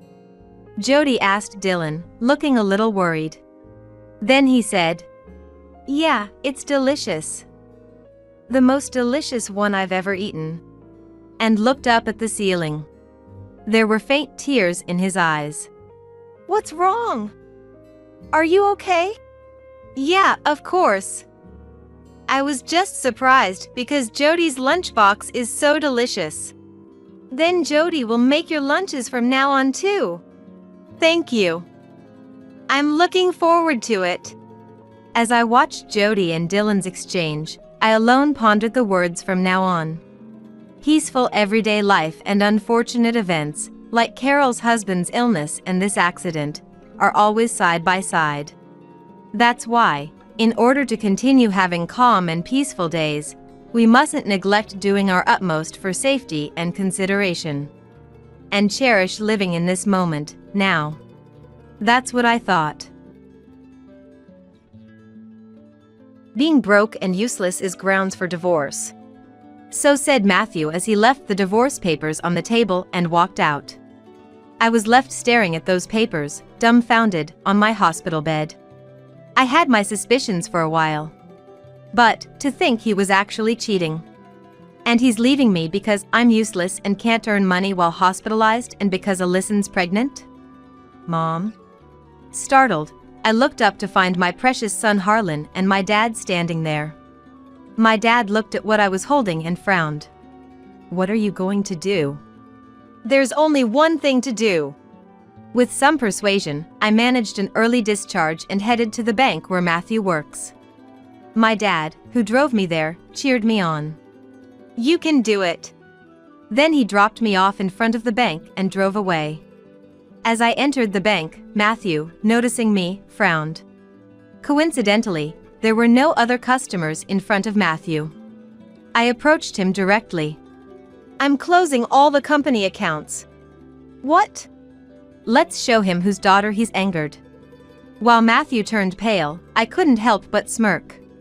I am Sabrina, a 32-year-old corporate executive and mother of one. I have a 7-year-old son named Harlan and my husband's name is Matthew. Matthew and I met at a party thrown by mutual friends during our college days. Back then, we had no interest in each other and merely exchanged contact information. Hey, weren't you at that party? Sabrina, right? Oh, Matthew?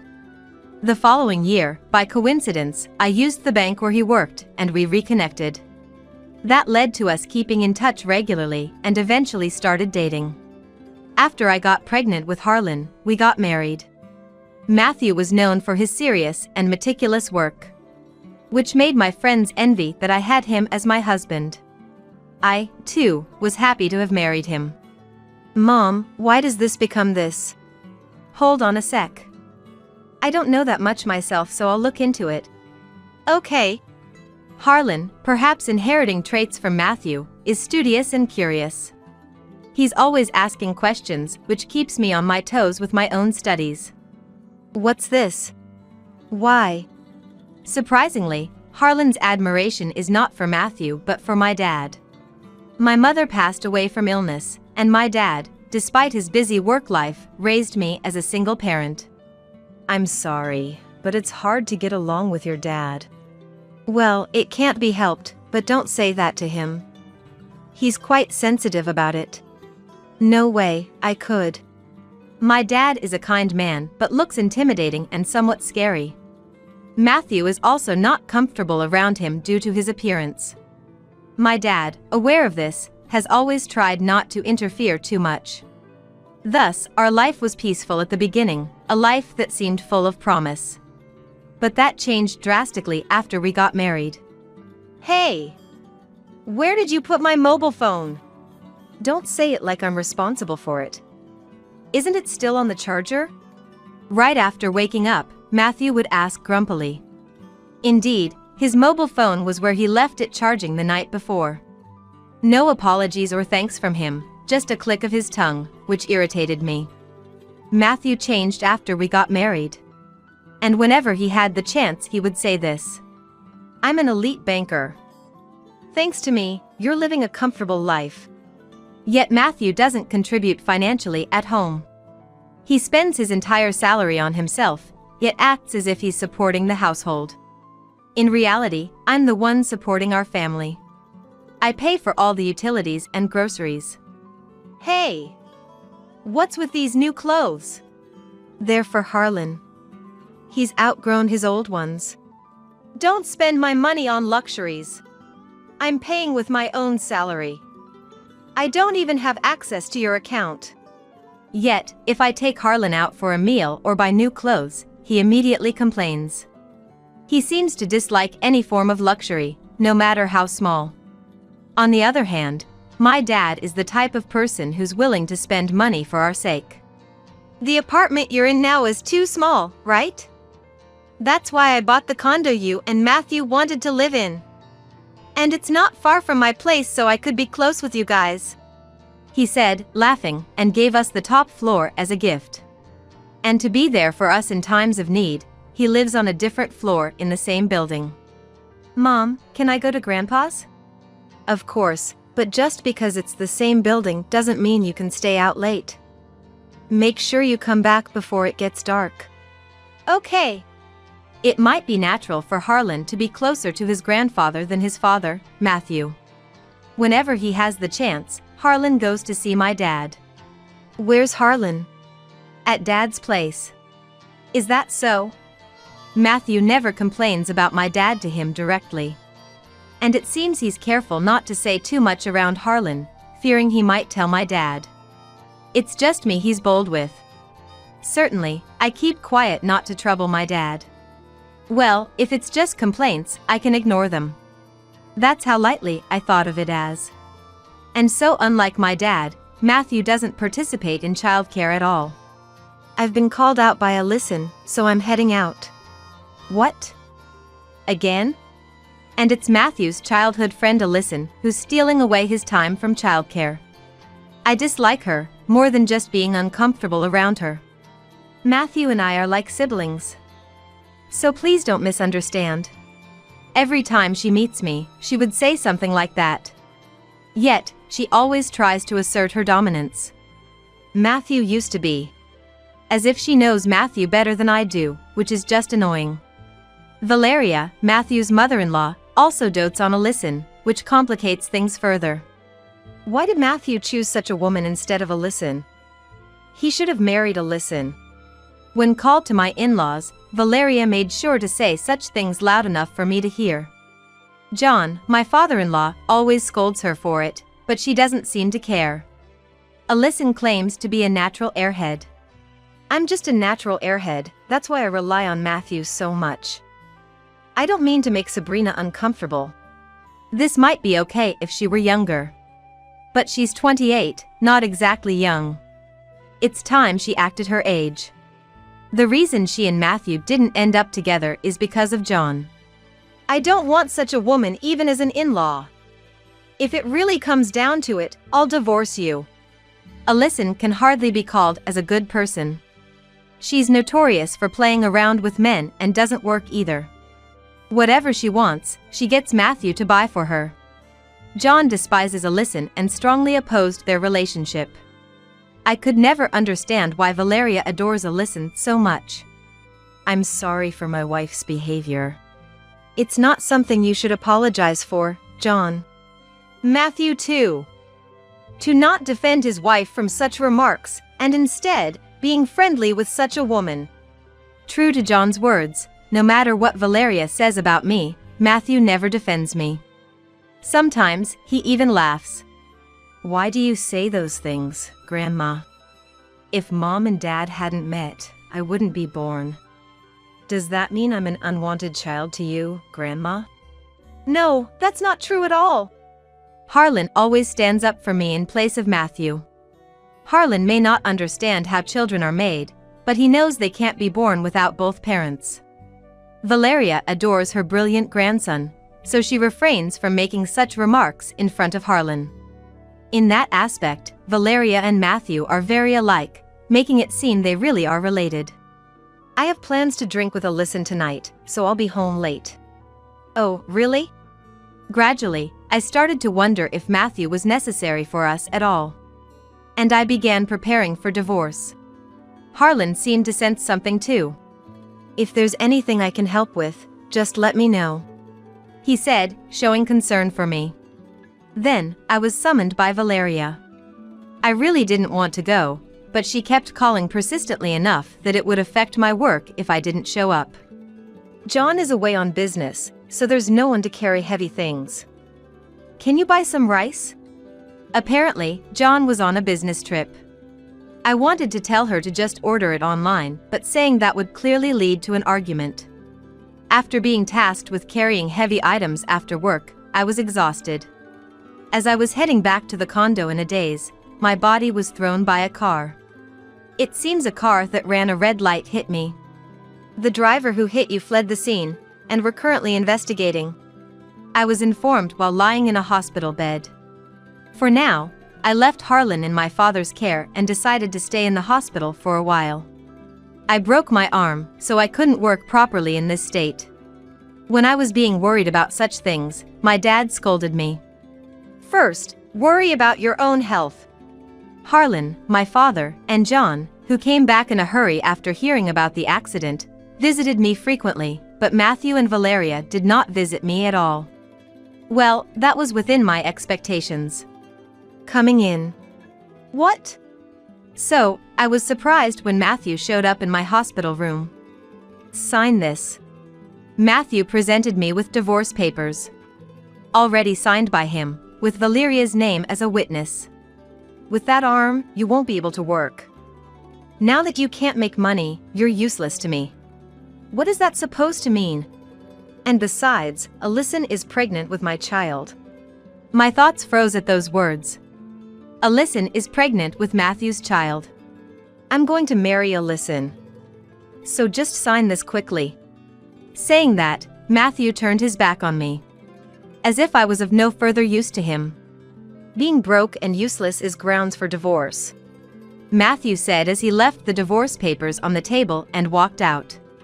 I was left staring at those papers, dumbfounded, on my hospital bed. I had my suspicions for a while. But, to think he was actually cheating. And he's leaving me because I'm useless and can't earn money while hospitalized and because Alyssa's pregnant? Mom? Startled, I looked up to find my precious son Harlan and my dad standing there. My dad looked at what I was holding and frowned. What are you going to do? There's only one thing to do, I answered while looking straight at my dad. My dad nodded in agreement. Well then, let's fight back. With some persuasion, I managed an early discharge and headed to the bank where Matthew works. My dad, who drove me there, cheered me on. You can do it. Then he dropped me off in front of the bank and drove away. As I entered the bank, Matthew, noticing me, frowned. Coincidentally, there were no other customers in front of Matthew. I approached him directly. I'm closing all the company accounts. What? Matthew's expression clearly said, "What are you talking about?" Without taking a number, I stood directly at the counter, noticing a few annoyed glances from others. Oh, excuse me. Maybe you didn't understand without the company name. What are you? I'm Sabrina Gibney. I recently took over my father and became the CEO. The company is Gibney Corporation. What the? Gibney Corporation is an IT company my father founded, now employing 1,900 staffs. And is quite well known in this area and within the industry due to its rapid growth in one generation. That's why Matthew was so surprised. That's a lie, right? You're just trying to get back at me. If you think so, why don't you check? Matthew started checking something immediately at my words. While he was busy, I looked around. Having mentioned the company name, the surrounding people were now paying attention to us. Oh my God, what? No way. It seemed he had confirmed it. Matthew looked up at me hesitantly. You're really from that Jibney Corporation? Let's show him whose daughter he has angered.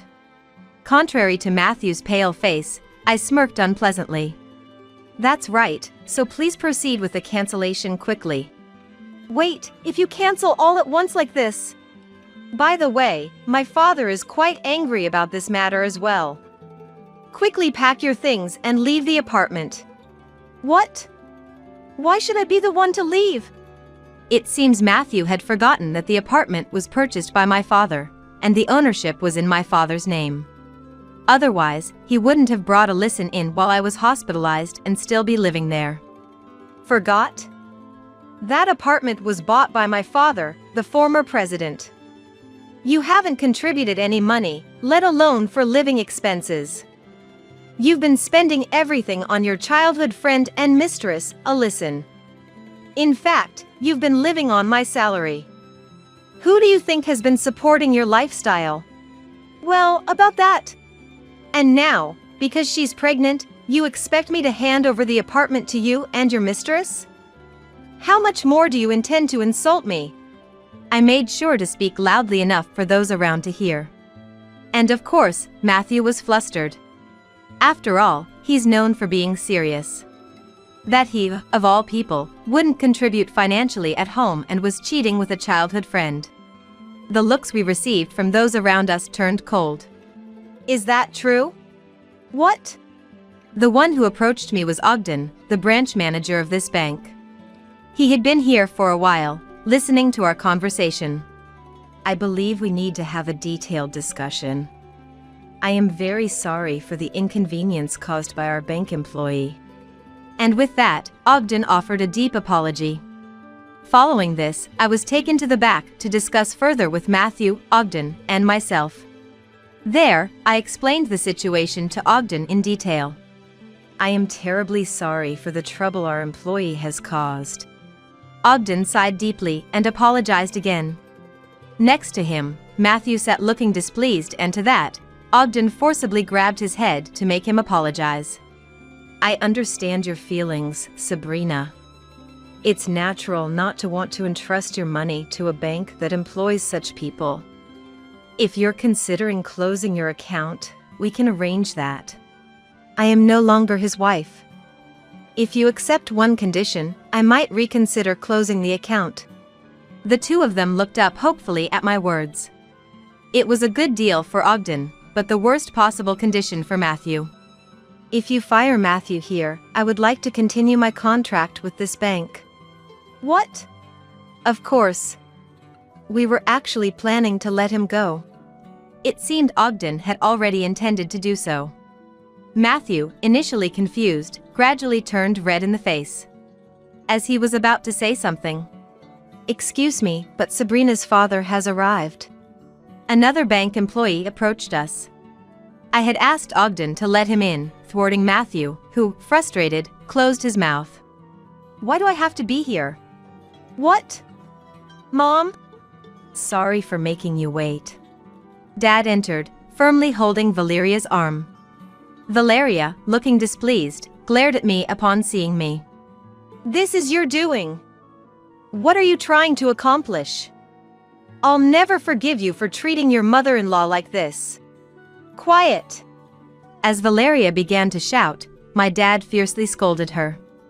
Giving an even more intimidating look, he managed to silence them. I know you've been harassing my daughter. Calling her for trivial tasks, making her carry heavy things. Despite this, instead of showing gratitude, you prefer to listen, and you made sure my daughter heard it.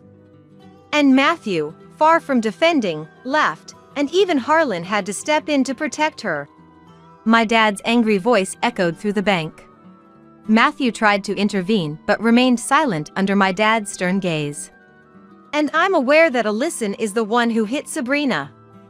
That woman has already been arrested by the police. Could Alyson really have done such a thing? Why are you surprised? You're the mastermind. My dad scolded at her even more. Meanwhile, Matthew, seemingly unaware, froze in shock. What? You both are the worst. Sabrina, let's go. Yes. Prompted by my dad, we headed outside. Ogden followed, apologizing repeatedly. Thinking I might continue the contract with Ogden in charge, we heard Matthew and Valeria arguing loudly behind us. It seemed they were blaming each other. Their voices could be heard outside, and the customers and bank employees who were present whispered that what they had heard was true. Just as planned. Yes. They reacted just as we expected, which helped. Our plan had gone smoothly, and we left the bank laughing confidently. As a result, Matthew was indeed fired. Thanks to the police conducting a thorough investigation, Alyson received a prison sentence. As for Valeria, she was forced to divorce John after it was discovered she had instigated Alyson to run me over in an attempt to get rid of me. Valeria was also taken into custody by the police. Welcome back, Mom, Grandpa. I'm home. Thank you for looking after Harlan, John. No problem. Seems like you've settled everything at the bank. After cornering Matthew and his accomplices at the bank, I went to pick up Harlan, whom I had left with John. John had helped a lot this time too. He found evidence that Valeria was instigating Alyson and discovered notes about their plan to eliminate me, which he handed over to the police. When I thanked him for everything, John said with a smile, "You did great." Since then, my days have become busier than ever. Being busy as a next-in-line president and a board member already, becoming president has added even more responsibility on me due to Matthew. And as for my dad, he started a new company. I've always wanted to start a new company, he said, pushing the presidency onto me, eager to show Matthew up. Because of that, both my father and I became busy, so John has been looking after Harlan. Apparently, John's business trip was forced upon him because Valeria was having an affair with his boss. He took early retirement and moved into a vacant apartment in our building. I'm currently studying about remote work. Planning to eventually entrust him with work, I've sent someone knowledgeable his way. He seems very capable, so I'd like him to excel in my new company. It seems my dad and John got along very well after this incident, often visiting each other's apartments to drink and chat. On the other hand, Matthew, having been driven out, returned to his empty family home. Unable to find employment at any bank with rumors spread by my dad and I everywhere, he was left unemployable, forced to pay me compensation through debts. Now, spending his days tirelessly working part-time jobs, he came crying to us, but we collectively ignored him. Once rumored to be on the fast track to becoming a branch manager, he has fallen far. When I grow up, I want to be like Grandpa. Harlan has come to respect my dad even more after this incident. Seeing him as a hero for rescuing us from the malicious acts of Matthew and Valeria. Would you take over for Grandpa someday? Yes. Hearing Harlan's willingness to follow in his footsteps, my dad was overjoyed. Determined not to be outdone by my father, I resolved to work even harder. Eventually, both my company and my father's company settled down. Oh, welcome home, Mom. Welcome back, looks like you worked hard. When I come home exhausted, I find John had already prepared dinner for us. I helped today too. Really? That's great, Harlan. I'm looking forward to dinner. Praising Harlan's effort with a smile, my dad also returned home late. Then, the four of us sat around the dining table, chatting and eating dinner together. In stark contrast to us, Matthew and his accomplices were scattered. Matthew piled up debts upon debts, eventually becoming indebted to a loan shark. And I heard rumors he was put on a ship. Matthew's family home was sold to pay off his debts, and Valeria, now without a place to go, was spotted living under a bridge by an acquaintance. By the way, I received an apology letter from Alyson's parents. They're good people, I hope you'll read it. If you say so, John. According to the letter from Alyson's parents, she gave birth in prison. They took the child in, and after Alyson's release, they moved away to ensure she wouldn't rely on them. The letter contained deep apologies to me. Alyson's parents seem like very good people. I sincerely hope the child grows up to resemble their grandparents rather than their parents. Nonetheless, Alyson too has lost a place to return to. I hope she reflects on her sins in her solitude. Time passed by and it had been 10 years since the divorce. We've grown without being troubled by Matthew. Did I even have a dad? Apparently, he vaguely remembers Matthew's existence but considers irrelevant to his life. And I too have completely forgotten about his existence. I've decided to take over Grandpa's company after all. If that's what you've decided, I won't object. Harlan chose to inherit my dad's company, which was originally a company making toys. Starting as an ordinary employee, Harlan is valued for his constant flow of ideas. Maybe it's time to leave the company in Harlan's hands. My dad would say so in a laugh. Once he hands over the company to Harlan, he plans to live a quiet life in the countryside. I'm also finding a successor and teaching them my job earnestly. Once they've grown enough, I too might consider early retirement and start a new path. With that thought of future in mind, I will continue to work as the CEO. Standing is common sense for a daughter-in-law. I had been preparing food and welcoming guests since the morning at a family gathering. Being 9 months pregnant, I was taking a short break on the sofa in the back.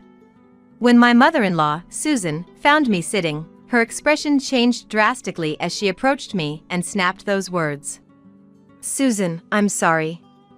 I'm just having some discomfort in my stomach. Unable to stand due to the pain, I apologized while remaining seated on the sofa. As I struggled to get up, Susan, seeming to give up, turned to leave but then shockingly kicked my stomach. Susan, how could you? I immediately curled up to protect my stomach, and fortunately, I didn't feel much pain. It's your useless body that's the problem. This was a line I was all too familiar with after always being oppressed, but I was left speechless by the shock of being kicked in the stomach. Someone, who had been silently watching this scene, waited until Susan was seated, and then. My name is Anne. I'm a 32-year-old housewife. I live happily with my husband Tom and our 3-year-old son. I am currently 9 months pregnant with our second child. Before the pregnancy was confirmed, it was decided that Tom would be transferred to work abroad alone. Although Tom insisted on staying in America, I didn't want him to give up his dream of working overseas, a goal since our dating days. After I encouraged him to the end, he promised to go abroad for just 3 years, and then he left. While I felt joy in supporting my husband's dream, there was one concern. The insidious harassment from Susan and Mike, my father-in-law. While Tom was around, they adored us, but in his absence, they subjected me to daily verbal abuse. Since Susan and Mike were kind in front of Tom, I always tried to bring him along. But for the next 3 years, I'll have to endure their malicious harassment alone, which is disheartening. However, I couldn't discuss it with Tom, knowing it would only add to his worries and considering Susan's feelings towards her son. Initially, I tried to please them by complying with everything, but no matter what, I only faced their resentment. All I want is to get along with Mike and Susan. Desiring a peaceful relationship with Susan and Mike, one day, I finally broke down and decided to be submissive.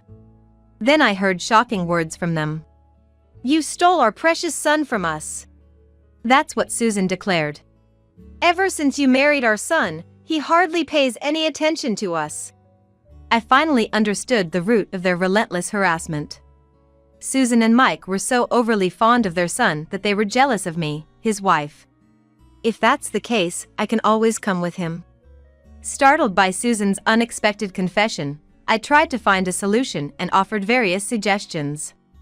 The best thing would be for you to leave our son alone. Right. Then he might return his love to us. I was stunned by Susan's wish.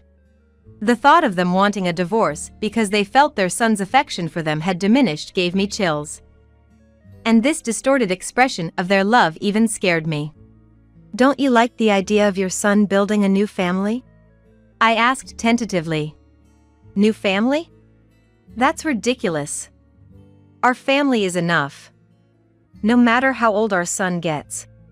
Realizing the extraordinary love they had for their only son, my husband, I was speechless. I love my husband. I want to get along with you and Susan, but I have no intention of leaving him. Normally quiet, this was one point I could not concede. Seeing my resolve, Susan scoffed and retorted. Are you so confident that no matter how we treat you, you won't leave? From that day on, their harassment only intensified instead of diminishing. At one point, knowing I was allergic to shrimp, they sneakily added it to the fried food. I was about to eat it when my husband, who always harped on about my allergy, noticed and warned me. Shrimp? I'm sorry. Actually, this was a gift. I forgot you can't have shrimp. Susan apologized to me repeatedly, making excuses. My husband seemed satisfied and asked her to be more careful in the future. But even as they spoke, Susan was stepping on my foot under the table. Amidst such harassment, we were leading a peaceful life when my husband's transfer overseas was confirmed. Susan and the others turned pale with shock as I celebrated. Overseas. That's going to be hard on the child and Anne, right? My father-in-law, Mike, really just not wanting to be separated from them, used me as an excuse. My husband said it was a decision we made together, and I knew the anger would soon be directed at me. And did you even consider my grandchild's feelings? Unsatisfied with my decision, Susan interrogated me like it was an inquisition. Fed up, my husband finally spoke out. Both of you, enough. Working abroad has always been my dream. And is just supporting me in that. He immediately defended me. We support you too. But now just isn't the right time, is it? Mike seemed a bit sorry, yet unable to agree. That's right. The grandchild is only 3 years old. It's too much for Anne. Susan, for once, seemed to be on my side, using my name in her argument. I'm fine. Tom and I have discussed it and decided to go for it. I spoke up, my voice trembling slightly, trying to act bravely so my husband wouldn't worry. Realizing our determination, Susan and Mike reluctantly accepted it, though with a sense of defeat. That night, feeling sorry towards Susan and Mike, my husband suggested we all have dinner together. I had been avoiding eating with them since the shrimp allergy incident, but I decided to endure it for my husband's sake. Then let us, the ladies, get busy preparing in the kitchen. You relax. Susan, excited to cook for her son after a long time, went into the kitchen. Hesitant to be alone with her, I steeled myself and followed her to the kitchen. Aren't you afraid our son might leave you when he returns from abroad? Susan's words, still hoping for our breakup, drained the blood from my face. Realizing it was pointless to engage, I silently started preparing. While we were working on different ingredients, Susan called out to me. And that pot over there is cool. Could you take it to the table? Busy with preparations, I followed Susan's instructions and grabbed the pot handle with my bare hands, only to let go immediately from the scorching heat. A pot of steaming hot beef stew fell right at my feet. I burned my hands and feet. Hearing my scream, my husband and Susan rushed over. And did you touch it with your bare hands? I told you to be careful of burns. What should we do now? Susan pretended to panic, but did nothing. My husband, seeing this, quickly instructed to bring a towel and ice. He also told Mike to call an ambulance. Seeing my red, swollen hands and feet, I could only cry in pain and frustration, clinging to my husband. Thanks to his quick thinking, I received proper treatment at the hospital and was told it would take 2 weeks to heal. Slowly, my spirit was breaking from Susan's escalating insidious bullying. As time passed and my husband's departure overseas approached, I made sure to avoid Susan and the others completely. Despite their vengeful attempts to visit our home or call multiple times a day, I never responded. For their excuses to see their grandchild, I sent pictures with messages. To my husband, I told him the reason for not seeing Susan was because of severe pregnancy symptoms, which he understood. Half a year passed, and the annual family gathering, highly valued by my husband's family, drew near. Knowing its importance, and though my husband said I didn't have to attend, I decided to go. I informed Susan of my attendance in advance through a message. Her reply, seemingly eager to finally vent her frustrations on me, brought back the flashbacks of my burn injury accident and filled me with more fear.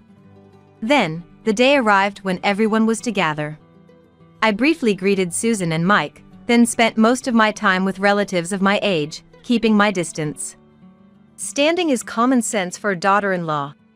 I had been preparing meals and welcoming guests since the morning at the family gathering. Being 9 months pregnant, I took a rest on a sofa in the back.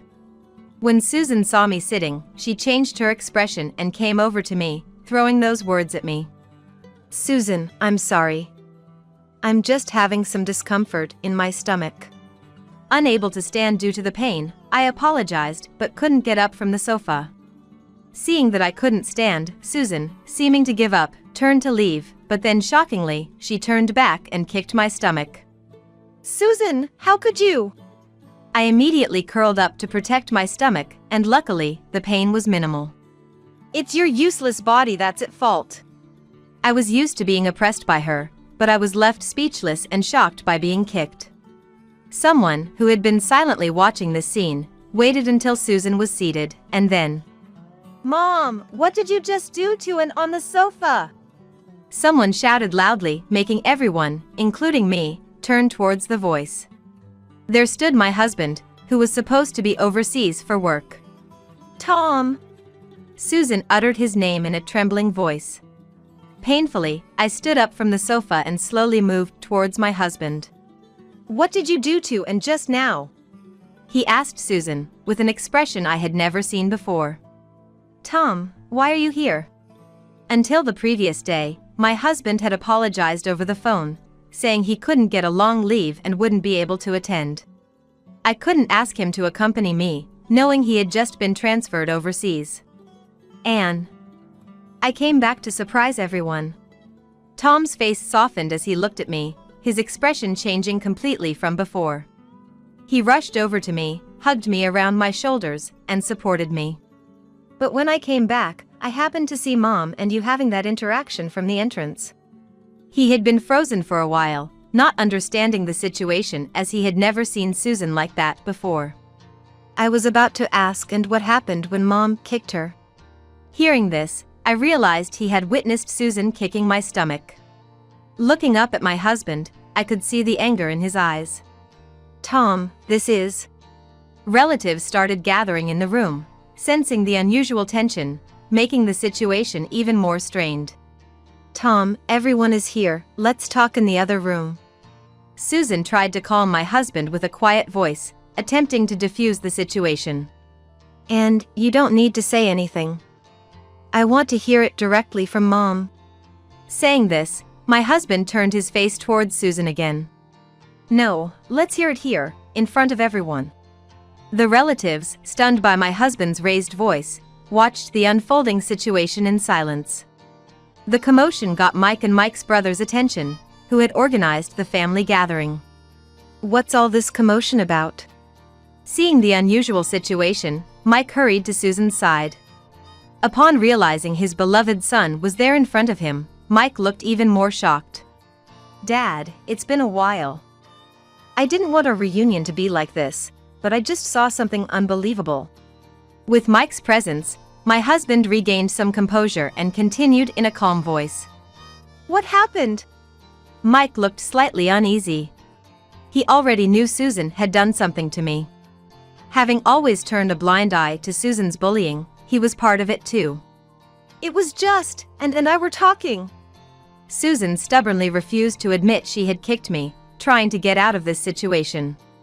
However, my husband quietly glared at her, wanting her to confess. Sensing the conversation wasn't progressing, I finally spoke up. You kicked me in the stomach, didn't you? I finally revealed in front of everyone that Susan had kicked my stomach. Hearing this, the relatives began murmuring. And what an accusation! I would never do such a thing. Susan shouted, flustered. Never. What, Mom? I saw it with my own eyes. My husband expressed his frustration and anger at Susan's denial and her true nature. As he seemed about to confront Susan, I urged him desperately to stay calm. Tom, are you sure it wasn't a misunderstanding? Susan doing such a thing. Mike continued to defend Susan until the end. Hearing this, my husband's suspicion only deepened. Dad, even now, you're siding with Mom? My husband was speechless at Mike's attitude, seemingly more afraid of Susan facing critical judgment than the fact she had kicked me. Tom. I could only hold his hand tightly.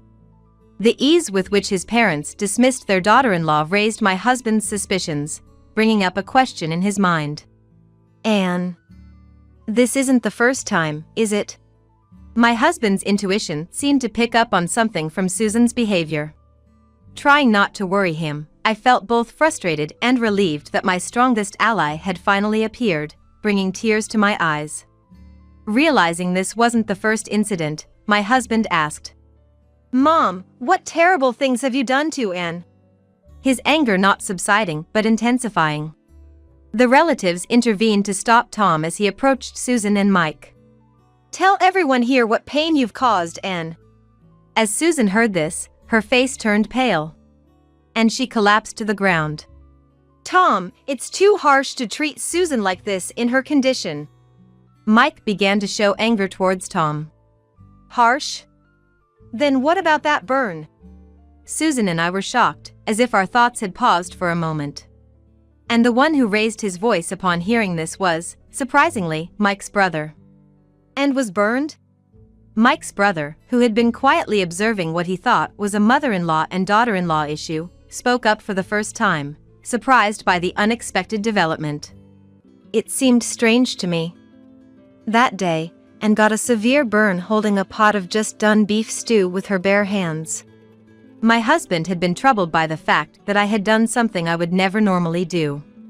And would always check if it's safe before handling a pot with her bare hands if it were her own decision. I always had a habit of double-checking everything, whether it was cooking or leaving the house, which my husband knew well. So, it seemed odd to him that I would grab the pot without thinking. The beef stew was made by Mom. Did she say something at that time? As he pressed for answers, Susan and Mike fell silent. Some relatives defended Susan, while others expressed disbelief. I decided to reveal everything. That time, Susan said it was cool, right? I repeated Susan's words with courage. I explained how I was busy with my own cooking preparations that day and took Susan's words at face value without checking the pot. I regret not verifying and ended up getting burned. I admitted my mistake. Hearing this, Susan's expression changed, and she glared at me, shouting, You are just trying to slander us. What kind of daughter-in-law are you? Susan, who had been subdued, became enraged when faced with me. I'm not stupid. I have saved our interactions as evidence. I had secretly been collecting evidence of Susan and Mike's insidious harassment, in case I couldn't endure it any longer. My husband showed a surprised expression, then I said, Tom, I'm sorry I kept quiet. I didn't want to worry you, and I was afraid of ruining your relationship with Susan and Mike. The root of his parents' harassment stemmed from their affection for their beloved son. It was a twisted love, but I wanted to avoid worsening the relationship between Tom, who had been raised with much love from his parents. Susan and Mike, not expecting that I had been considerate of them, turned pale upon hearing this. Mom, Dad, did you hear? Even after all this, and was still thinking of us. Tom apologized to me, ashamed that he hadn't realized the situation. And I'm so sorry my parents made you suffer this much. Tom apologized with tears, and Susan, as if regretting how things turned out, exclaimed, No, it's wrong. It's her fault. She stole our precious son. It was the moment Susan's true nature was revealed. The relatives around us looked on with cold eyes. Even Mike, considering his brother's reputation, tried to stop Susan's outburst. "Who stole me from you? Are you doing all this too and because of me?" My husband was speechless, not expecting such a distorted form of love where Susan's harassment was a retaliation for his affection being directed towards his new family. "I'm grateful for how you raised me. But the most important thing to me now is and our family." He expressed his feelings to Susan and Mike. He then shared how much respect and consideration we had always shown towards Susan and her family. "Mom, Dad, I wanted you to see the irreplaceable love of your grandchildren and Anne's admiration for you." Moved by their son's desperate plea, Susan and Mike seemed to finally realize the gravity of the situation, and Mike collapsed on the spot. "Mom and Dad, you've destroyed your own daughter-in-law's love and my trust with your own hands." Hearing this, Susan, realizing for the first time that she had disappointed her precious son, broke down in tears. Seeing Susan crying and distraught, a part of me felt sorry for her outburst. But more so, I felt a sense of relief in her taking responsibility for this mess. Mike's brother, changing the dire atmosphere, intervened. "All right, this isn't a spectacle. The four of you, please move to a quieter room." With those words, the other relatives awkwardly dispersed. Receiving words of sympathy and encouragement, I began to relax a bit. Supported by my husband's arm, we moved to a quieter room as Mike's brother suggested. Once the four of us were inside, an uncomfortable silence filled the room. My husband still had questions for them, eagerly wanting to confront them. However, Susan and Mike looked so exhausted that he hesitated to speak. Then, Mike's brother entered the room. "Now we can have a calm discussion. Is it true that Anne was subjected to insidious bullying?" With a stern expression, Mike's brother asked directly. After a moment of contemplation, Mike finally nodded in resignation. Triggered by Mike's acknowledgement, my husband burst out. "To think my parents would do this while Anne was protecting our child and unborn baby, it's shameful." He voiced all the accusations as if speaking on my behalf. He revealed that the shrimp allergy, the burn, and the kicking were all acts of spite towards me. "I can't understand how Dad and Mom could hurt Anne to such an extent." Disappointed beyond imagination, my husband's disillusionment deepened. Then, Mike's brother brought an end to the discussion. "Tom, that's enough. As your uncle, I'm deeply sorry for such a shameful sibling. I can't forgive what they've done." He apologized to us, then rushed to Mike and struck him on the cheek. "As your brother, I cannot forgive your actions. Don't show your face at family events anymore." He then instructed Susan and Mike to leave immediately. Susan and Mike seemed to want to say something to me, but the fact that they had kicked me remained unchanged. I ignored their expressions and stayed close to my husband's side. Once Susan and Mike were out of sight, I finally felt a sense of closure and, perhaps relieved, I broke down crying. I don't remember much about what happened next, but my husband stayed by my side until the end. After the revelation of Susan's insidious bullying, my husband forbade any contact or visits from them. This helped me avoid seeing Susan, and gradually, my emotional wounds began to heal. The overseas transfer that was supposed to last 3 years was cut short by my husband, who didn't want to be away any longer. He returned to America after just 1 year. Initially, I was a bit apprehensive, but I supported his return, prioritizing the safe birth of our second child. Now, we are eagerly awaiting the birth of our second child as a family of 3. Susan still sends daily messages of apology, wanting to mend our relationship. When I express my fear of seeing them, my husband continues to prioritize my feelings. The relatives also talk about how haggard Susan looks now. And the general consensus is that it's their own fault. In a situation where my husband and relatives are on my side, there's not much Susan and Mike can do. So, once our second child is born, I plan to show them the baby. However, I have no intention of repairing the relationship with Susan and Mike. I'm resolved to spend an ordinary life with our family of 4, combining our strengths. Emily is the cutest in the venue, isn't she? Daniel said with a laugh, addressing Emily. "Even though I'm right in front of them, this is how they treat me. It seems nothing but a joke to me." Then Emily, seeing me, burst out laughing. "What? Your wife is ugly." "That's it, I can't take it anymore. I'm calling off the marriage." I said that straight to Daniel.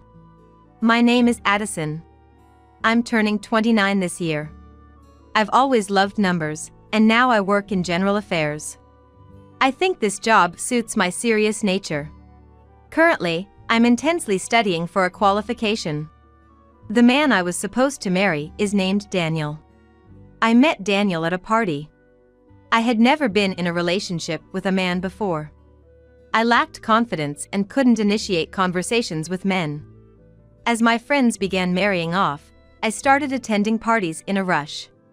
That's when I got accustomed to parties and met Daniel. My first impression of Daniel was that he was cool and refreshing. When we talked at the party, I enjoyed conversing with him a lot.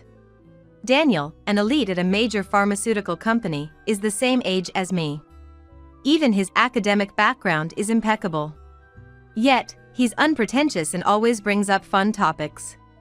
I mistook his familiarity with women as just an act at first. Eventually, we became a couple. I was surprised that I could become a couple with him.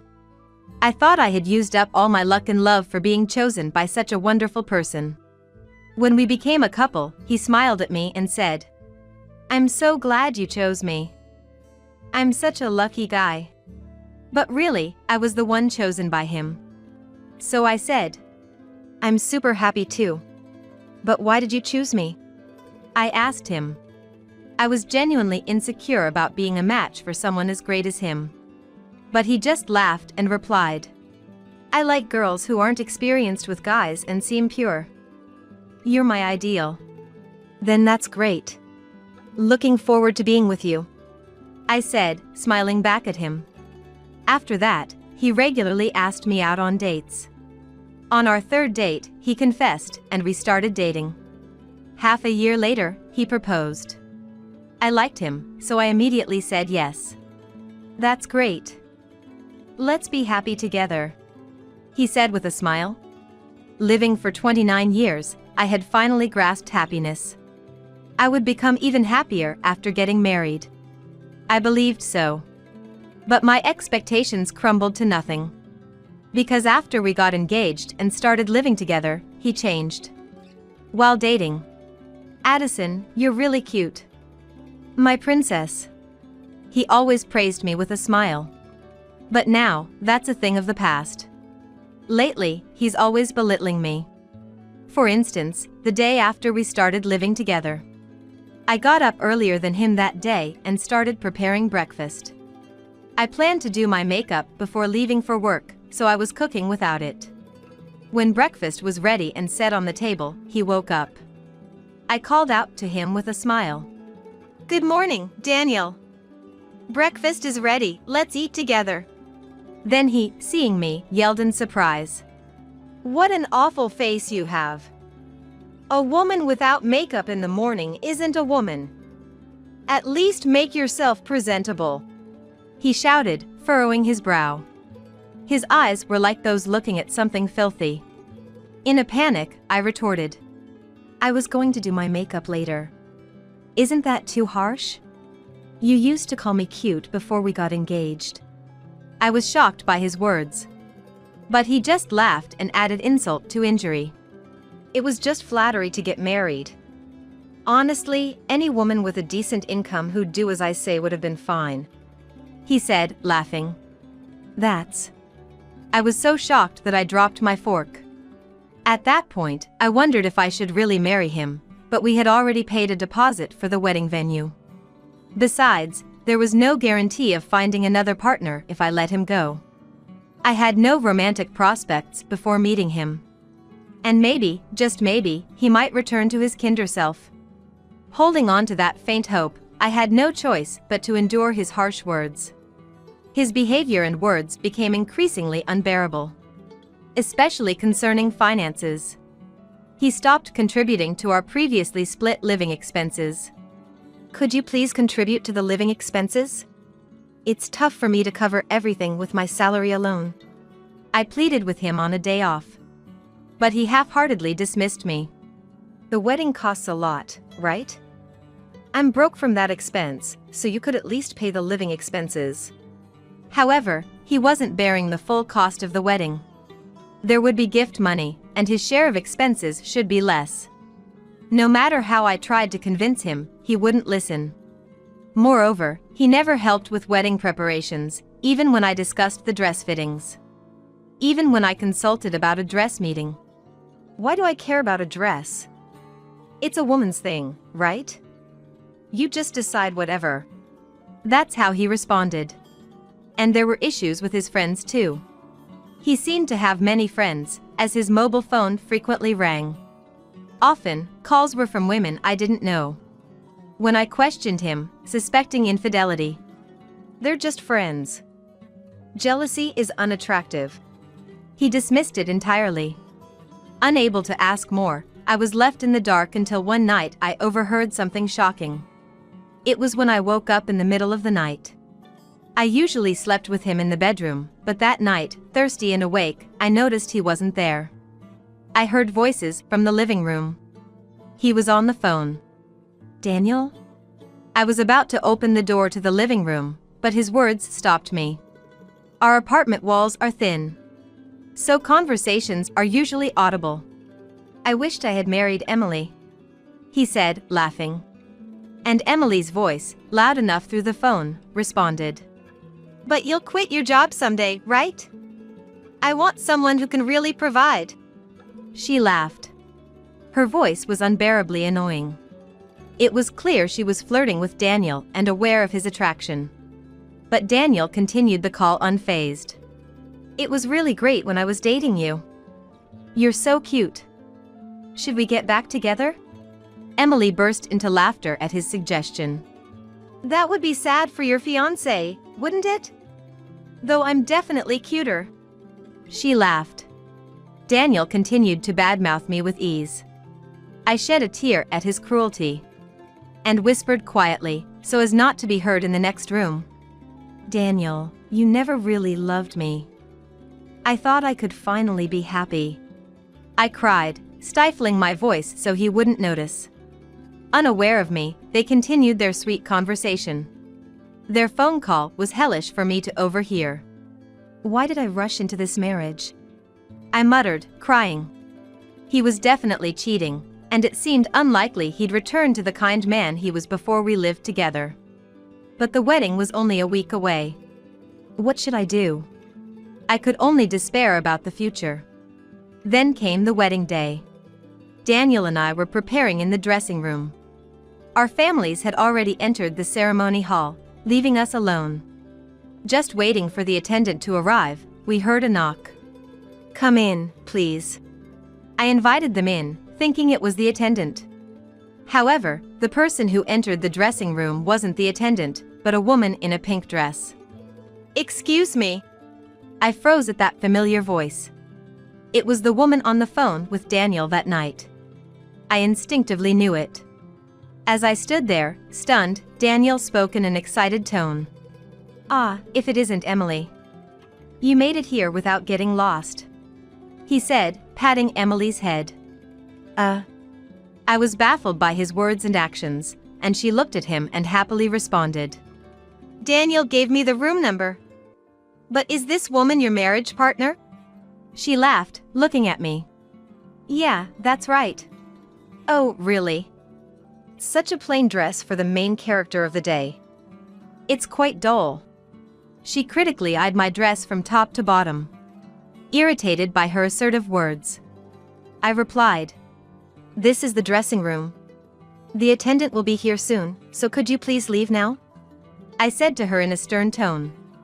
Then she quickly hid behind Daniel. No way, jealousy? This woman is glaring at me, it's really scary. Daniel, help me. She feigned fear. Addison, jealousy is unbecoming. She's an important person to me, don't be mean. He admonished me.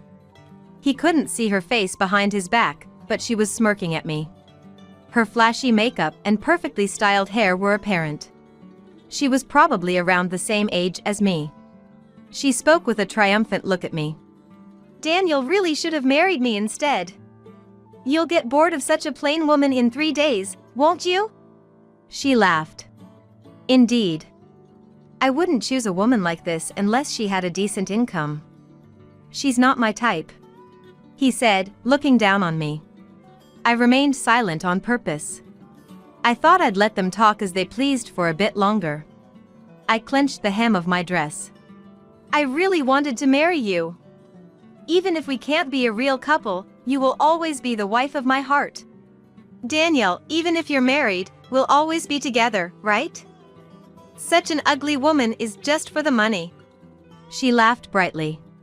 That's right. We'll always be together. I'll quit my job and live off Addison's money with you. He made an outrageous proposal to her. At that moment, I was on the verge of exploding. What did these two think of me? But they were oblivious to my anger. Daniel, you're terrible to your wife. Are you proposing that because I'm cuter? She asked him with upturned eyes. He nodded as if it were obvious. My Emily is the cutest in the venue, right? What do you think of Addison's face, Emily? Daniel asked with a sarcastic smile, turning to Emily. Despite my presence, this was how they treated me. It seemed nothing but a joke to me. Then Emily, seeing me, burst out laughing. What? Your wife is ugly. And she continued. Poor Daniel, marrying such an ugly woman. I'll soothe you as your heart's wife, she said, looking down on me with a laugh. That's right, isn't it? Daniel laughed too. That's it, I can't take it anymore. I'm calling off the marriage. I said that straight to Daniel. He, not taking me seriously. Really? If you cancel the marriage with me, you'll stay single forever. Because you're an unfixable ugly woman. He started laughing. Emily too. Daniel, you're too honest. I'm laughing so hard, my stomach hurts. She clutched her stomach, laughing uproariously. After laughing, Daniel said, A woman like you should be grateful to get married. You'll support me with your money for life. I felt a deep rage boiling inside me. Frustrated at myself for not seeing through such a person before the wedding. I clenched my fists, trying to endure. Emily, still laughing. Well, the wedding ceremony is about to start, right? I have to go eat my share of the celebration money, so I'll head to the venue first, she said and left the room. Shortly after, the attendant arrived. Seemingly unaware of the conversation in the dressing room, the attendant began preparations, congratulating us. Then the attendant started explaining the wedding. Daniel and I had chosen a restaurant wedding, starting with the reception. According to the attendant, we just had to follow the MC's lead. I listened quietly to the attendant's explanation. Daniel spoke to me nonchalantly. Once the wedding is over and we're officially married, we'll be husband and wife. Your looks are a letdown, but I'll put up with it. After all, I have Emily. I ignored his comment. I had no intention of listening to him anymore. I was done with this man. Daniel persisted. Hey! Answer me. But I continued to ignore him. All that was left was to exact revenge and denounce him and his actions. I felt a sense of mission burning within me. Then Daniel and I entered the wedding venue. The unsuspecting attendees gave us a generous round of applause. Of course, among them was Emily, smirking unpleasantly. We sat down, and the MC proceeded with the ceremony. Let's start with the vows. First, the groom, Daniel. Amidst thunderous applause, Daniel began speaking. I am overjoyed to marry Addison. I vow to love only her for the rest of my life. He looked at me with a smug face. All lies. Inside, I looked at him with a cold detachment.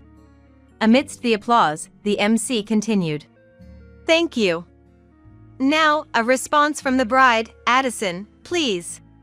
I ignored the MC and remained silent. A murmur started spreading through the venue. My parents and friends looked worried. Addison? Could we have your response, please? The MC tried to proceed, albeit confused. Still, I remained silent. The venue became more unsettled.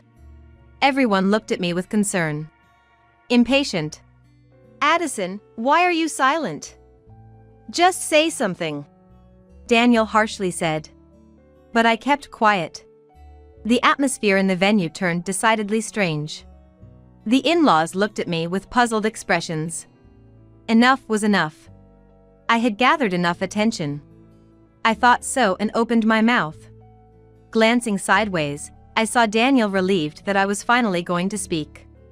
I confirmed his face and momentarily smirked. It was too early for him to feel relieved. Then I began speaking. I will not vow to love Daniel. I'm breaking up with him right now. What? Daniel was stunned, and I casually played the voice recorder at maximum volume. Daniel and Emily's conversation filled the room. I really wanted to marry Emily. Even if we can't be a real couple, Emily is the wife of my heart. Daniel, we'll always be together even if you're married, right? Such an ugly woman is just for the money. The conversation from the dressing room earlier echoed through the venue. Previously, when Daniel was on the phone with Emily at night, I felt frustrated for not having proof of infidelity. So, I bought a voice recorder. I always carried it with me, and fortunately, I managed to record their conversation today. The crowd became even more agitated. My friends looked at Daniel with suspicion. My dad seemed ready to get up and punch Daniel, held back only by my mom. My mother-in-law looked like she might faint, and father-in-law John hurriedly supported her. Emily, sitting at a table with friends, was being glared at by those around her. She was sweating profusely and looked extremely uncomfortable. Meanwhile, the recording continued to play. In this chaotic situation, Daniel, confused, shouted, Addison, what are you doing? Stop that voice recorder right now. He tried to grab the recorder from me, but I swiftly dodged him. Then I shouted loudly, There's no way I'll stop it. Everyone needs to know that Daniel is cheating with Emily over there. I glared at Daniel. Unable to hold back anymore, Emily shouted from her table, You're so sneaky. Just because you get to be Daniel's wife. The one Daniel truly cares about is cute me. However, Emily's outburst caused the venue to buzz with a different energy, whispering among themselves. Everyone, regardless of age or gender. Seeing this, Emily began to panic. What's going on, everyone? What's the matter? I calmly told her. Emily, sorry to interrupt your confident speech, but I think you're the ugliest person in this venue. Someone laughed out loud. Immediately, her face turned bright red. What? What are you talking about? Daniel told me I'm the cutest, you know? Maybe you're the one with bad eyesight? She retorted sharply at me. Laughter began to leak from the audience.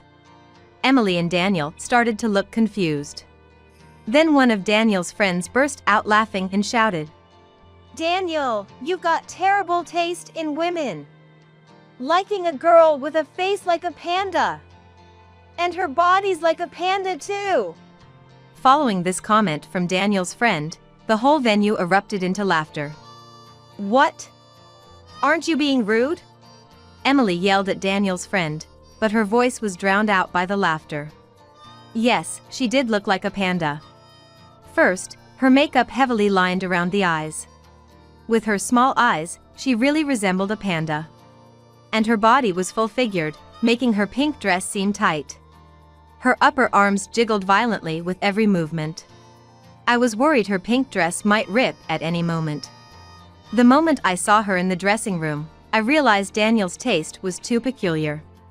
It made sense why he would call me ugly. I borrowed a microphone from the MC.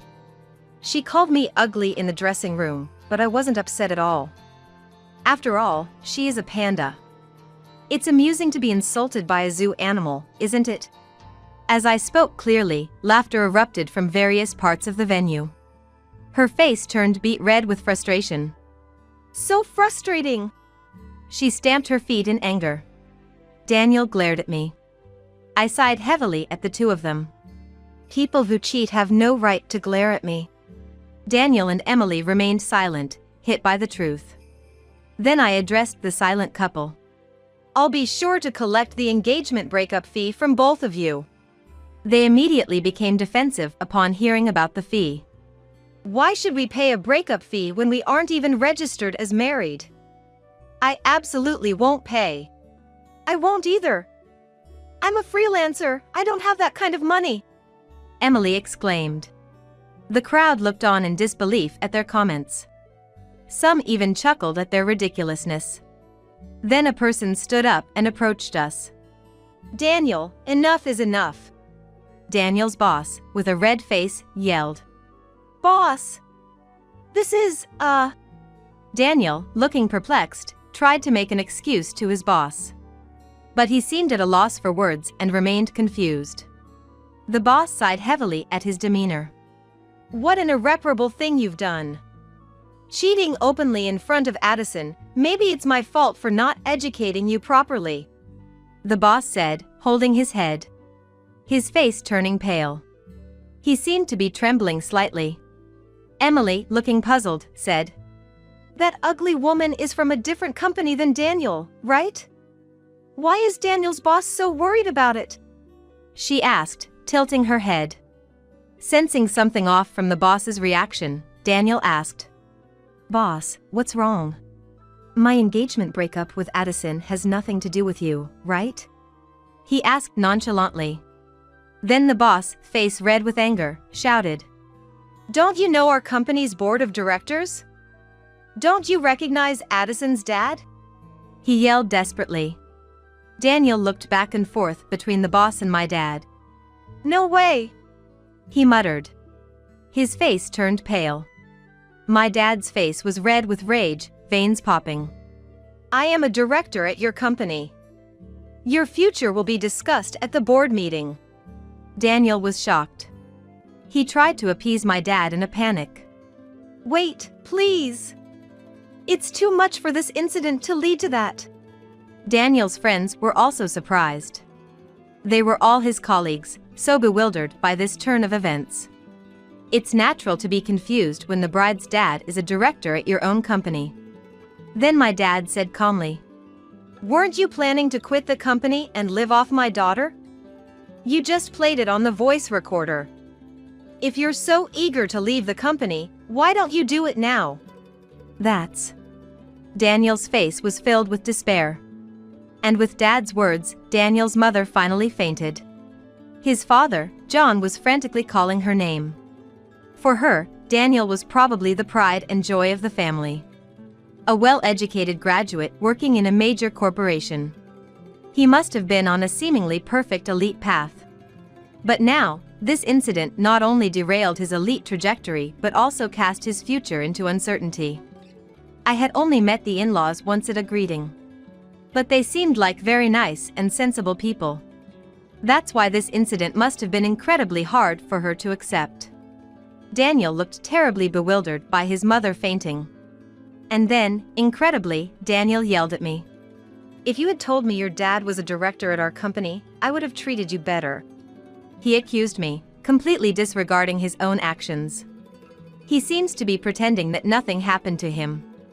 That was the last straw for me. Daniel blaming me in such a situation. I didn't care what happened to him anymore. I asked Daniel with a smile. Treat me better? Like contributing to our living expenses during cohabitation? Or not contributing money but at least staying out of housework? That's... He faltered. I exposed to everyone that Daniel didn't contribute to living expenses and yet interfered in household matters. Daniel was now subjected to even more disdainful looks from the crowd. Especially the women there didn't seem to see him as a human anymore. Maybe they thought even a weed would be better than him. Even Emily said to him, Daniel, you didn't pay any living expenses at all? That's really bad, isn't it? He, realizing the gravity of the situation, turned even paler. I smiled at him. Good for you, Daniel. You wanted to quit your job, right? You'll probably be able to quit very soon. He looked around. Dad, glaring at him in rage. Friends looking at him with disdain. Emily, a bit in disbelief. Not a single person was on his side. In such a situation, most people couldn't stand it. Then he began to tremble and clung to me. Addison, I was wrong. Please don't call off the engagement. I don't want to quit my job. He apologized profusely. Sweat on his forehead. It was too late for apologies. I looked at him with cold eyes. It's over, Daniel. After being looked down upon like this, there's no going back. Just stop it. But... He looked like he was about to cry. I added the final blow. Freelancer Emily and soon-to-be unemployed Daniel, a perfect match. Emily turned pale as well. If she were burdened with an unemployed Daniel, they would both be in trouble. Quickly, Emily distanced herself from Daniel. And then, Daniel collapsed, his knees giving way. Don't ever show up in front of me again. I left the two of them behind and exited the venue in my wedding dress. Eventually, he left the company. The company's decision was a demotion in the guise of a department transfer. A department where his main job was sorting documents. However, many company associates had witnessed his debacle at the wedding. Leading them was our dad, a director of the company. The smart ones started keeping their distance from Daniel, and it seems he was secretly condemned by many. Consequently, he found it increasingly difficult to stay at the company. Eventually, unable to bear it, he submitted his resignation before the transfer. But leaving the company brought him further trials. It was the hefty breakup fee. The engagement breakup fee was just the going rate, not too high. But we added the wedding costs on top of it. Since the wedding turned out that way, we had to return the congratulatory money to all the guests. But the food was served, and the full cost of the wedding had to be paid. He was responsible for the disruption of the wedding, so it was decided that he would bear the cost. Daniel's parents, who were very nice people, apologized to me several times. I felt almost sorry for them. Daniel had no savings. He was flashy with money and spent whatever he had. Therefore, his parents initially shouldered the guarantee money. However, in the discussion, if I marry Addison, I don't have to pay, right? Then I'll register the marriage. Daniel argued. I felt nothing but contempt for him. And for saying that, he was severely scolded by his father, John. Eventually, an infuriated John said, "You're hopeless. I'm done with you." Daniel was visibly panicked. With no job and no home, Daniel was in a dire situation. Naturally, the apartment where Daniel and I had been living was already in the process of being vacated. I think he has to leave by the end of this month. I had already arranged movers and sent my belongings to my parents' house, leaving the apartment. After that, he kept ignoring the landlord's eviction notices. Eventually, he was sued. I found out about this because the landlord contacted me. Apparently, he had stayed there for about 3 months without paying rent. He was forcibly evicted through legal proceedings. It's unlikely that he who now disowned by his parents could return to his parents' home. Jobless and homeless, his future looked bleak. I think he has hit rock bottom. And he hasn't rebuilt anything with Emily. Through a lawyer, I demanded the guarantee money from her. I offered a condition: if she didn't reconcile with Daniel, the fee would be reduced. Without hesitation, she chose not to reconcile.